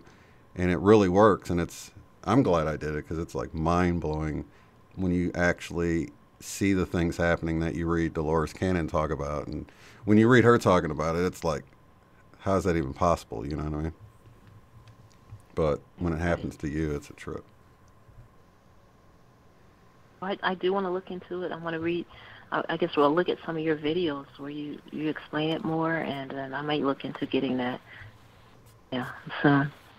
Yeah, when you use the thing, yeah, it's $333, but if you use the code, you can get it for $300, so you can save a little bit, but that's still way cheaper. It's already at $300? Yeah, it's at $300 now for the BQH. Yeah, if you put the promo code in there. Yeah. Oh my goodness. Yeah, it's only 333 for the whole course, and like it took me about 2 weeks to go through it, but I was really hungry to get it done and start using it and see how it works and all that. So I really worked hard at it, but it doesn't take long if you've got the time. It doesn't take long because I work second shift, and I'm already getting ready to take a camera course pretty soon online, and I want to get that. I'm trying to get my creativity going on, get it going on this, because I have all this creativity that's inside of me. It needs an outlet. Yeah. Yeah, I totally know. I'm getting ready to do that. Right. Yeah, and it's one of those things where, I mean, even if you're working or whatever, you can go at a slower pace and take a month or two to even do the course. You can do it at your own speed. It's all online. It's basically videos, and then you can download these PDFs that you can print out. And I printed them out because I wanted a notebook so I could just kind of be mobile with it if I wanted to just do a session without any kind of electronics on. But you don't have to. I guess if you had like a little iPad, you could have the PDFs on there. I just didn't want the power to turn off on something in the middle of it and not be able to access it while I'm in the middle of a session. So I chose to print it out, But it's super helpful stuff. So I can find out the information about all that on your page? Yeah, actually, under each video, I put the link in there and the promo code.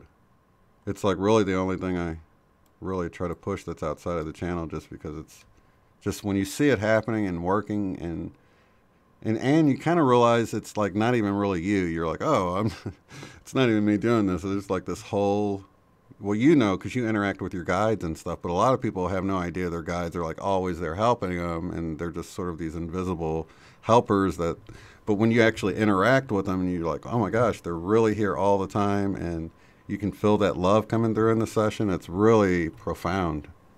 It really is. I wait to experience that, because I do talk to them a lot, but I guess they're like me. They don't talk a lot, But yeah, I do. I talk with them all the time. I acknowledge them, and yep. And you can ask for help whenever you need it too. I do. I talk. I do. I'm always asking for help. Sometimes, what? I go to them a lot when I have problems, to my guides and my higher self. So sometimes I go to them with just jokes and good news, so like give them some good information, a little bit, because when I have problems, I go there. I don't want them to say, oh, here's Betty again. Yeah, I think it'd be cool to do it with like a brother or sister or a couple to take the course, and that way they can always do sessions on each other, But even somebody like that's single, they could get a few people and say, hey, I'll give you a session, just, pay me up front and I'll take the course. So it's so cheap. I mean, you can come up with a way to get it, I feel like,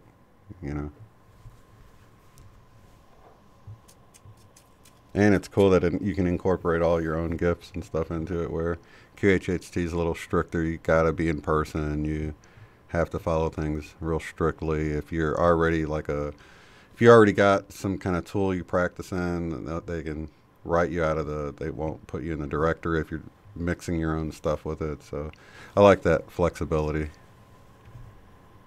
I think that's pretty nice. Well, I'm definitely going to look into that. I'm going to get that done. I do, because I love hearing from my higher self and all, because when I did the reading with Debbie, the message they gave us that they were very pleased with me, my progress, and I was very happy about that, because I think I've had some lifetimes where I've done some things that wasn't so good, but it looks like my karma is clear now, and I'm very happy about that. Yeah. Yeah. Okay. I wanted to ask you, I don't want to take up all your time, because, I have other people that want to talk. Okay. But I wanted to ask you, there's this lady, do you take recommendations to have guests on anytime? Oh, yeah, absolutely. There's this young lady, I think, at Starseed Energetics, and she moves around the world a lot, but she can young Asian lady? Yes. Yeah, I follow her around. Yeah. I think when I first started watching her, she was about to move, and then I watched her again. She was about to move again, so she moves around a lot. But yeah, I like her stuff. Yeah. Yeah, and I thought it would be interesting if she was on your show. That would be pretty cool. Yeah. I watch her. I mean. Yeah, I will look into having her on again. Yeah, I've thought about it from time to time. There's actually a number of people like that. I think I tend to go to the smaller ones because they need a hand up rather than. I think she must be bigger than my channel, or I can't really remember. But, She wasn't when I first started watching her, and that wasn't that very long ago. She only had 200 and something subscribers, but now I don't know. Oh wow! I'm not sure really? now. Yeah, I'm not sure if she's bigger than you now, but. It might be, because these channels, they grow, like 1 week they'll have 200, and then the next thing you know, they have thousands, It's like Cosmic Agency. She exploded, Yeah, the thing is, she's got a Spanish channel that has, like, I want to say close to, let's see, Starseed Energetics is at 5.8 thousand. Yeah, that's less than I thought it was, so maybe she was smaller. But yeah, that's still quite a few. But Cosmic Agency has a Spanish-speaking version, Agencia Cosmica, or however you say it, and they've got, I want to say, closer to 100,000, so I think they got a lot of their viewers to come over, and then, of course, I always promote them whenever I can, because that information is so awesome. I think Eva Eyes is the one that turned me on to them, and so, yeah, that's awesome. It is.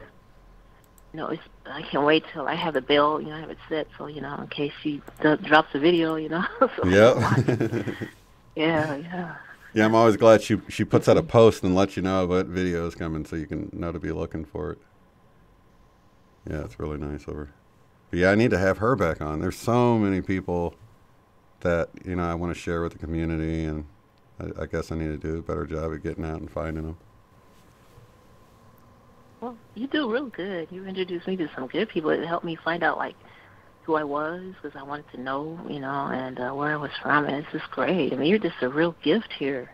Oh, I appreciate that. Yeah, when I met Debbie Solaris, it was so cool. It was like seeing an old friend I hadn't seen in a while and not really been able to remember it, but that friend being able to tell you, yeah, well, we worked together in Lemuria, and I was like, okay, this is making sense now. That's why you're familiar to me, That's really cool. That is so cool to me that she's able to open up the Akashic Records and read stuff like that. And it's like you're saying, it's like real-time information. That's super cool. Yeah. Well, awesome. Yeah. Well, I really appreciate you coming out of your comfort zone to talk, Betty. I know it was difficult, and hopefully it will inspire others that maybe feel nervous about coming on and talking, that it really is a regular conversation, Yeah, it felt very comfortable. Yeah, I'm one of the numbers, you see the numbers there, and you don't see them, writing, because I type not very fast. So yeah. I'm always listening, when I can, I love your show. Yeah. Well, thank you so much, Betty. I appreciate you calling in, sharing the love. You're welcome. Thank you. All right, have a good one. Bye-bye. All right, bye. Let's go. You're listening to The Love Stream.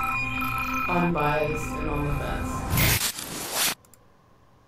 Awesome. I love to hear from my fellow, what do we call ourselves? Lurkers, the ones that don't say much. It's funny, before I had a channel, I wouldn't want to get in there and chat as much, but then I got a channel and I was more, I guess, chatty. But then after a while, it's like, you go in and people are like, oh, that's Shane, and it's like, then I become a disruption, and so now I'm like, I'm back to sort of lurking again, because I don't want to disrupt the chat, or I don't know, it just feels like you go into a room and someone's speaking and then everyone turns around, and I don't know, I don't like the attention. You'd think I would, but alrighty, there's our Betty. Hello, Betty. Okay. So yeah, any more lurkers? Come on out. I mean, I totally get what it's like. I know some people don't even know how to open the chat. They're like, what chat are they talking about? Yeah, there's buttons you have to hit to open for some devices, and I wish I could tell you how to do it. Chat, maybe like a little chat overlay button. I guess it depends on if you're on Apple or Android or the computer. So, thank you, Shivey. Yeah, I try to be easygoing, easy to talk to. Because it's tough. It is tough to come out of the shadows. But, sometimes I feel like there's someone listening. They don't ever chat. They have something awesome to say, but then they're like, I don't really want to. Yeah, there is a website for eSETI. It's eSETI.org. eSETI.org. And then if you go all the way to the right, if you're wanting to find out information for the event, it's not on the event schedule just yet. Hopefully by the end of the weekend or the beginning of the week, they'll have it on there. As soon as they do, I'm going to put a video out like right then, so that you guys can get on like reserving that, because they've got to have it online to be able to book it. I guess it's like a third party source that they use for their booking or whatever. So as soon as it's on there, you can check it out, but you can actually go and read a bunch of information, see a bunch of pictures. They have a YouTube channel and everything. But if you just go to eSETI.org, go all the way to the right, and I do want to warn you guys, my pop-up blocker hid the whole top of the page, and I didn't see any buttons up at the top. So if you don't see any buttons at the top, you might want to turn off your pop-up blocker on that page. The one that I use that stopped it is called AdGuard, Ad Blocker. And if anybody that works on the eSETI web team is listening, you probably need to go into that header where the image is and the menu is, and unlabel it as ad. It's probably got ad or advertisement or promo or something in the title. A lot of times if you use a template to build a website and you don't change that little tag in there, then some ad blockers will really think it's a banner ad at the top of your page and not your actual thing. So just a little tip. It's probably 95% chance that that's what's causing it. But anyway, if you guys don't see the menu at the top, turn off your ad blocker. The menu at the top, all the way on the right, will say more, I think. Let me look just so I can tell you for sure. Yeah, all the way on the right says more. If you're on a mobile device, you'll probably have to click those three little lines to open the menu up, and it will be, if you go down to more and then ranch info, then there's a page called First Time Visitors that has a lot of helpful information. Frequently asked questions, answers a lot of great stuff that you might be wondering. And then the accommodations will show you pictures of the cabins and what's going to be available to rent for the August 8th through 11th event. And then, of course, there's the contact page there as well, so if you want to contact them. But I think they were getting lots of calls, and they were needing it to die down a little bit. So really wanted to wait until they get that on the website, and then it won't be so heavy on them. Because they've got this 4th of July event coming up, and they're already slammed with that. Hundreds of people coming for that. Okay, want to go back to the phone lines? 321 area code. Are you wanting to speak live on the air? This is Shane. You're live. Tanya in Florida. I just wanted to make sure you didn't have your hand up, but some people don't. It doesn't work for some people. So, welcome, Tanya. How are you?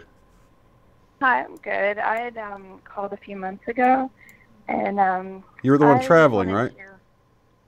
No. No? I had called about I had seen like a bunch of synchronicities and stuff like that. Oh, okay. But I had something really crazy. You know, you've been doing all these BQH episodes where you play all the BQH sessions, and you've been linking together different things that come up in your sessions, or like the sessions that you're doing for people. Yeah. And the one you did for, was it April, where she was talking about the spiders during one part of it? Mm-hmm. And how they were like the life force and connecting the life force and all that stuff. Yeah. I listened to this girl, Jessica Del Mar, and she channels like Abraham Hicks and different things. And she came out with this video on Sunday talking about spiders, and it was like crazy. She said all this stuff. You just really have to watch that video. I think it's really interesting. Yeah, April will hear that too. Yeah, but let me type her name in one more time. What is it again? Her name, Jessica Del Mar, Delmar. Okay. And she's on YouTube, a YouTuber? Yeah, and the video that she did was on Sunday, and here, I'll get it for the name of it. It's called High Vibe Soul Group. spider weave into 5D New Earth timeline, something like that. But one part of it that was crazy is that it said that she said the creation of the web, like when they're creating their webs, is like they're pulling in the energy of the universe.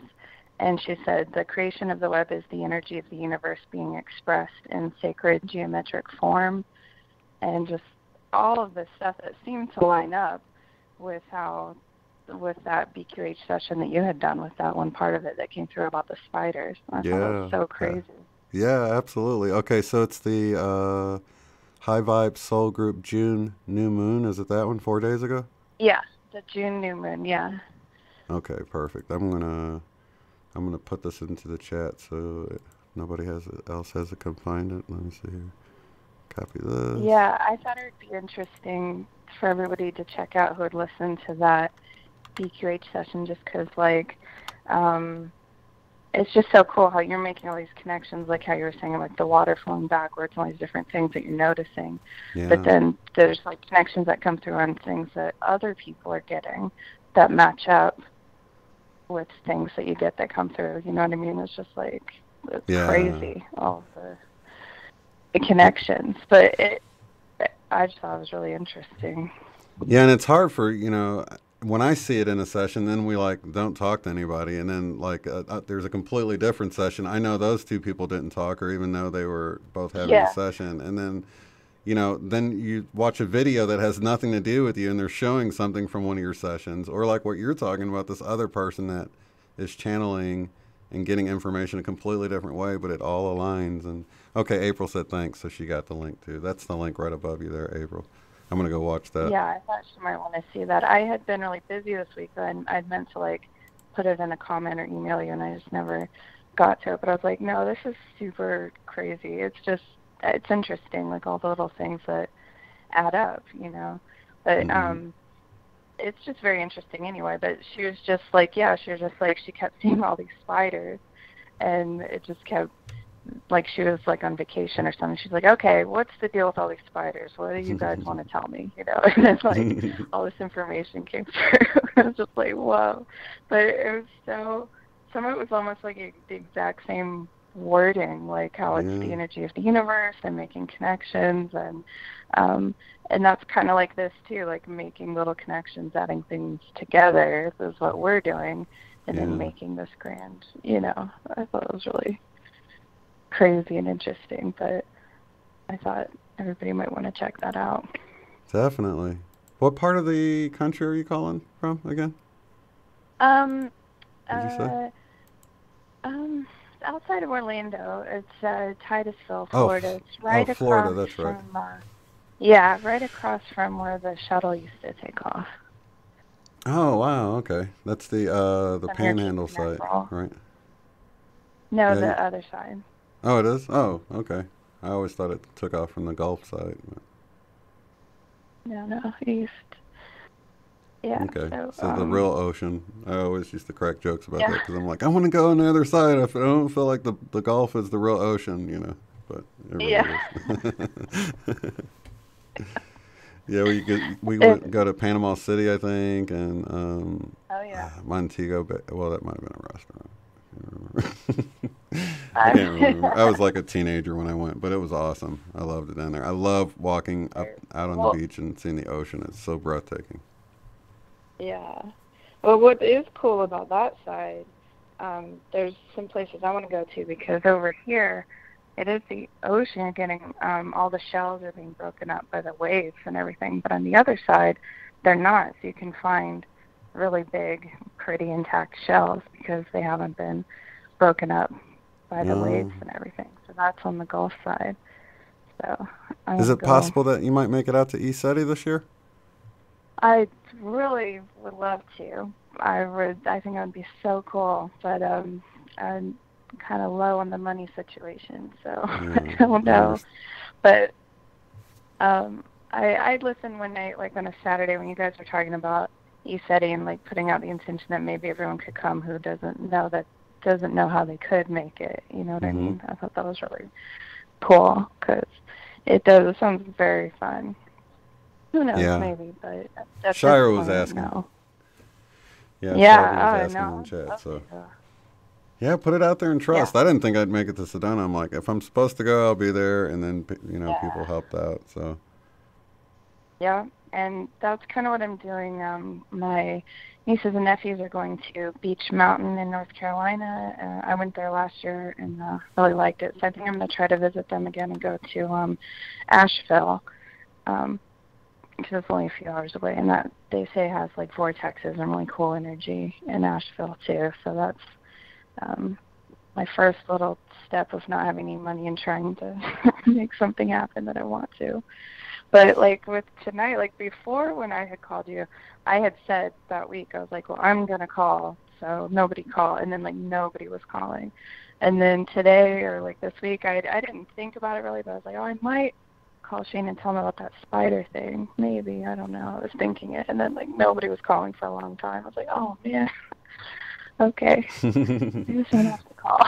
I'm so glad you did. I really am. And I would like to organize something on the East Coast as well at some point. Yeah. Probably up.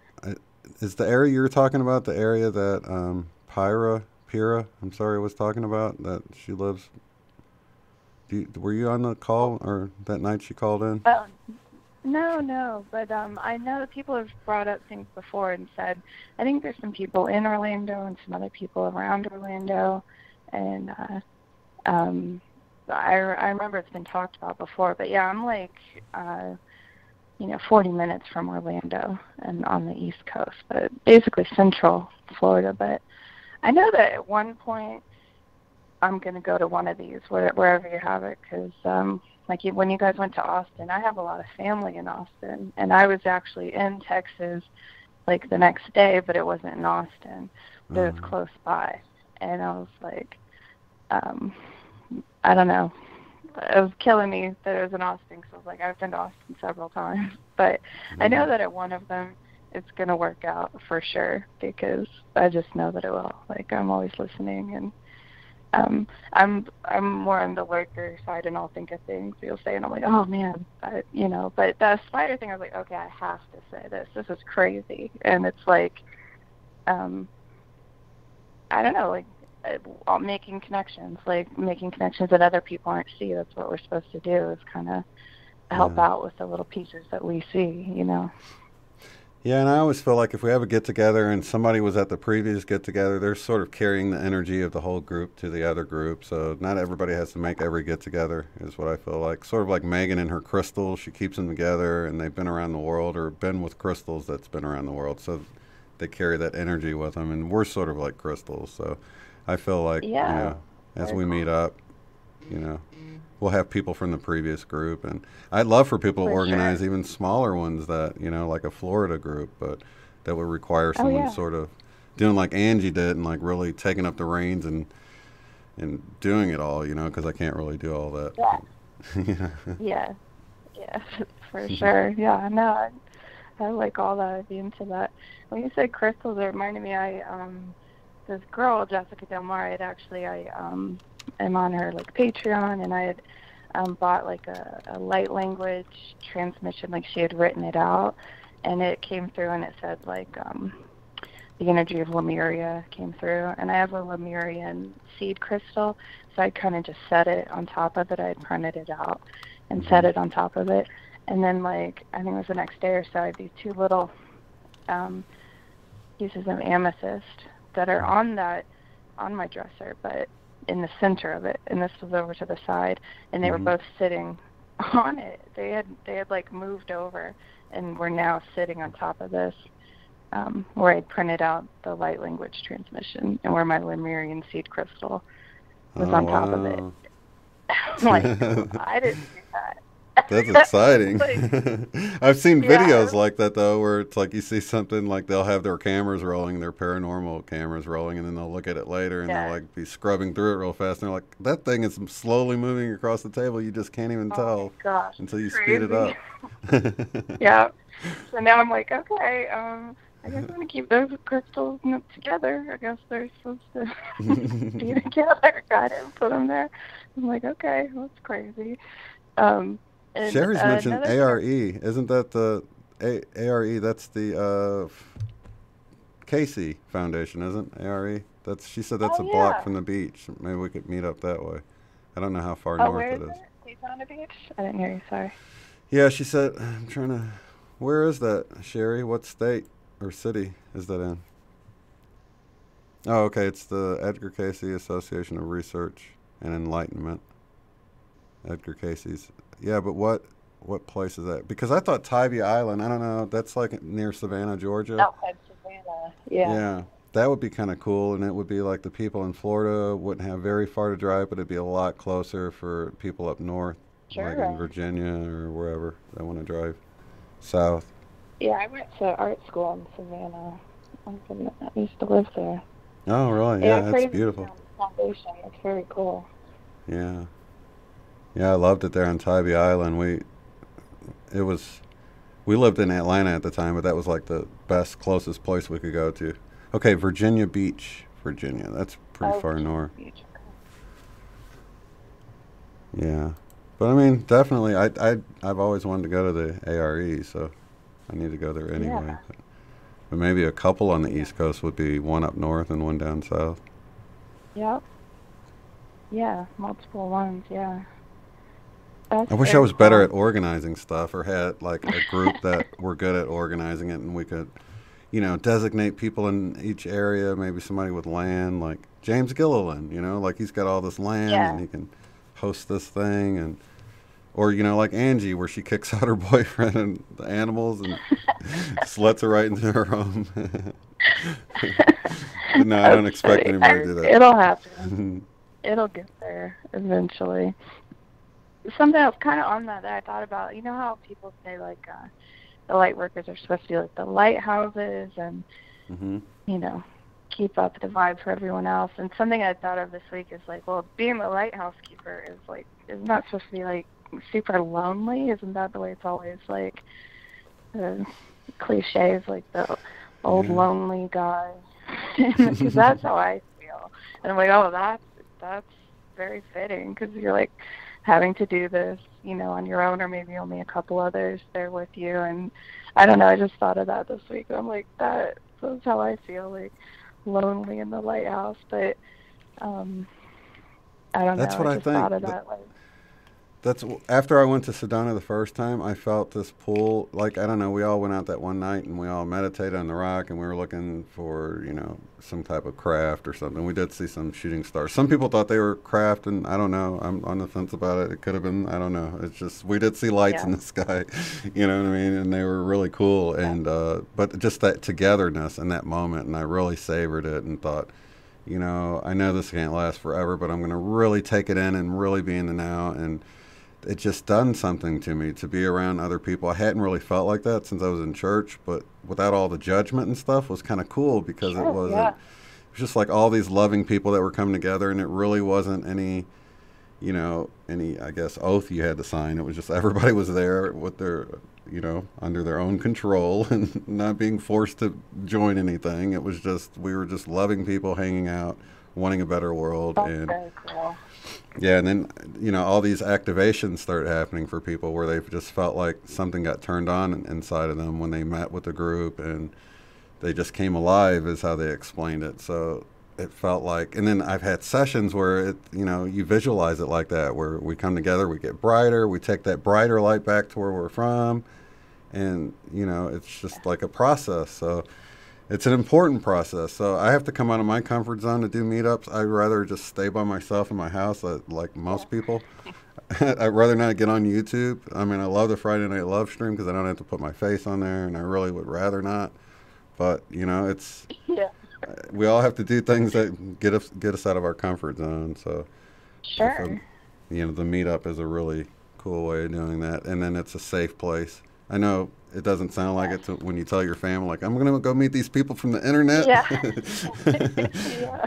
But crazy people don't hang around with us long enough to get the information, I don't feel like. Exactly. Well, Exactly. And then stuff I had heard this week, because I've kind of let, I'm very empathic, and I let people drain my energy, and I just never knew. You're not taught you know, that you need to have boundaries. You need to keep your energy together first. Use the oxygen mask on yourself first, because if you don't have anything, you don't have anything to give. Those are not things that you're taught, you know, normally. So I'm only now figuring all that out and everything. But definitely, some things that I've just like taken in over the past weeks or whatever is like, but you don't know that either, that you're the one who was put here to keep up the frequency for everyone else, and they're dragging you down, but you're the one, they need you to keep them up. And you know, now figuring that out, you can learn how to have boundaries and protect yourself, I guess, more is what I'm going through. But someone else had even said yesterday, they were like, well, the parents make, I can't remember what it was on, but the parents will send out like a call of like what they need to help them grow and ascend, and then you come in and fulfill that contract or that whatever. Like, so you're coming in to raise everyone else up, but again, you don't know these things when you're just coming up in 3D stuff, and it's just now figuring it out. But it's like coming together and having the meetups and having your show like this is where you can figure out that kind of stuff, and that, you know, just let it go and do your thing more, have the bravery to do it, you know, to help everyone else out. Yeah, and that's the other thing, is keeping our vibes up, because a lot of us get impatient, and it's like, oh, and it's like, dude, you're not doing your job. If you know, I'm not down on anybody because I've been there, you know. So it's not like I'm beating up. I'm talking to myself just as much as anybody, you know. Just that we can ask for help, but you know, at the same time, we have to do our part, you know. And if that means dancing around like crazy or putting on crazy music or whatever we got to do, it's better to keep that vibe up if you can. For sure. And I've had that over the past couple of weeks with whatever intense energy or situations are going on. I've been like in a funky mood, like not great, you know what I mean? I'm like, oh man, this is really getting to me, like whatever it is. So I'm like, okay. And you're not alone. Many people. Many people have been like that. Yeah. So I'm like, okay, now I have to work even harder then to snap out of it and, you know, feel better, you know.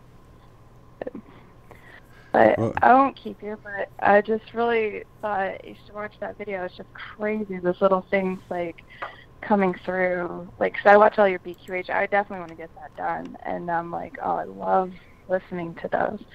And then, like, hearing something else come up on something else, I'm like, oh, that's crazy. I have to tell Shane that, because I know I can tell from listening to them that you're all about putting the connections together between the ones that you're doing. And I'm like, oh man, there's a connection on someone else's video. Let me, you know.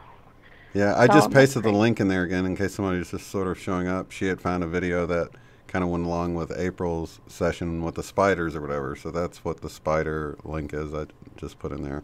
I'm going to go watch it as soon as I go off the air. I can't wait to see what it's all about. And so, yeah, that's exciting to see, you know, because it's like they both got a glimpse of something, right? It's like, what the heck did they see? It's like they were both seeing something. Clearly it's not in their head. We know that, you know.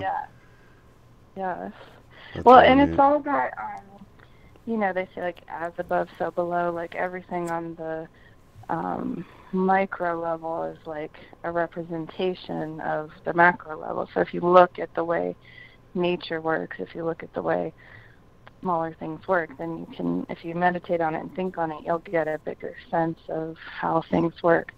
You know, like the galaxy shape is this, you know, same as like a nautilus shape, like things like that. So I guess there's a lot of metaphor in the spiders, but she talks a lot about manifesting and how, like, they're creating their you know, with what they want, and it's drawing things into their web and all kinds of stuff. It was very interesting. But when she said, like, you know, their web is I wrote it down, the creation of the web is the energy of the universe being expressed in sacred geometric form.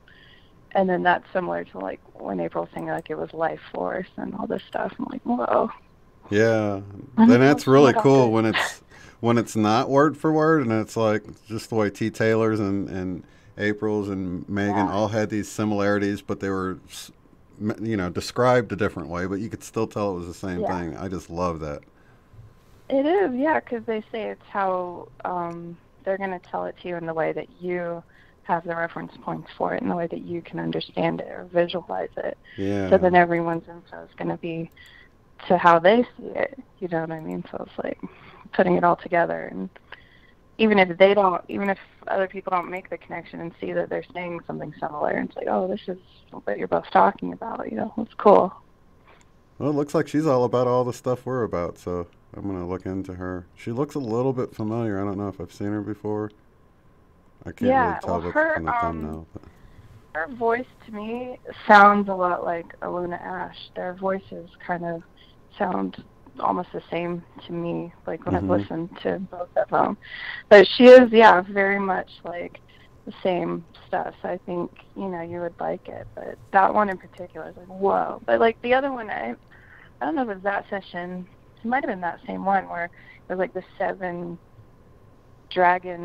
nostrils on the dragon or whatever, the 7-headed dragon or something about 7 and all of that. Because she talks about like the 7 rays of light and the different frequency vibration that everything's on. She has a lot of cool information. It's a lot of it. We've listened to it and take it all in. And that's awesome. Jessica Delmar, YouTuber. And I will post that link in one more time so you guys don't have to scroll. There we go. Oh, Patty. That's funny. Patty said, finally here, ugh. It's like I always see people hop in at the last minute and stuff. Oh. But yeah, we'll try to get something on the East Coast for you guys that can't make it, because I understand. I totally get it, I mean, I still haven't figured out completely how I'm going to get there. I'm not worrying about it, of course, but I know I'll be there. But at the same time, I do understand what it's like when you're living paycheck to paycheck to take a trip like that. It's just like, that's crazy, It's a lot. I'm trying to get out of that lack mentality or whatever I'm in, trying to get more money so I can do stuff like that. But for this one, I'm like, it's okay. It's going to work out. I know it'll work out eventually. I know that you'll have another one for sure that I will go to. I can just tell that that's going to happen. So I'm like, okay, that would be very cool. But if it doesn't happen, then I'll do the next one. That's the opposite corner of the United States from where you're at. So I totally, it couldn't really be any further unless it's in Hawaii. Yeah, exactly. I'm like, that might be cool, but no. But I'll figure it out. I'll go to one of them at some point. But the whole lack thing you're talking about, I totally get that, because, at some point when I was starting this channel, I'm like, you know what, I'd just be happy if I could get the bills paid and do what I'm doing, and then, of course, that's exactly what I got, you know what I mean? I got exactly what I set my intentions for, so I need to set my intentions for more abundance and more traveling, because the more you can do, like, if I had money, I could have rented out this house near ECETI and had this big thing and stuff, but it was just, it was like $3,000 or something to rent the place, you know what I mean? So that's like crazy. That's, like a crazy amount of money, but. And now that's kind of where I'm at. I'm like, okay, if I have more, I can do more. I can help out others. I can't help them out if I don't have any. I can't go and do anything, cool or raise my vibration or anyone else's if I don't have anything. I'm like, okay, let's figure it out. And let's try to, have the positive vibration now and think about it, I guess, as if it already is here and then it will be here, instead of stressing, you know. It's becoming that vibrational match for what we want, and it's so hard to do sometimes, but. It is. But I'm working on it. But you have a good night. I just wanted to tell you that. That was just crazy. Thank you so much, and thanks from April as well. Yeah, I was like, because I was like, I'll just email you. I was like, well, everyone might want to see it, and I know she would probably want to see it since she saw the spider thing. I'm like, okay, I'll call and tell them. Yeah, we'll watch it, and hopefully she'll come back on, and we can discuss it next week or something on the Friday Night Love stream. That'd be cool. Yeah, Very well, cool. awesome, Tanya. Thank you so much for calling in and sharing that information. And we'll see you out on the East Coast when we make it there. Yes, definitely. All right, I'll see you later. All right, lots of love. Bye-bye. Love to you. Bye. All right, and that is a fabulous idea, April. Serpent Mound. Serpent Mound. Oh, that's where Uni Rock went with what's his name? Dr. Lupo. I think there's a gamer called Dr. Lupo too, so now it doesn't sound right to me, but I'm pretty sure Doc Lupo is his name. But yeah, that looked awesome. Oh, awesome. Thank you, Shira. Some orb videos from Susan. I will open that up so I can see it as soon as I go off the air. Let's see. Yes, Serpent Mound. Okay, then that would be more middle of the country. So if you guys are from the Midwest, maybe like, I don't know. I know Dustin works so much. I don't know if he's planning on coming to East City, but I'm so sorry, Tanya. I put an A in your name. I think he even told me last time.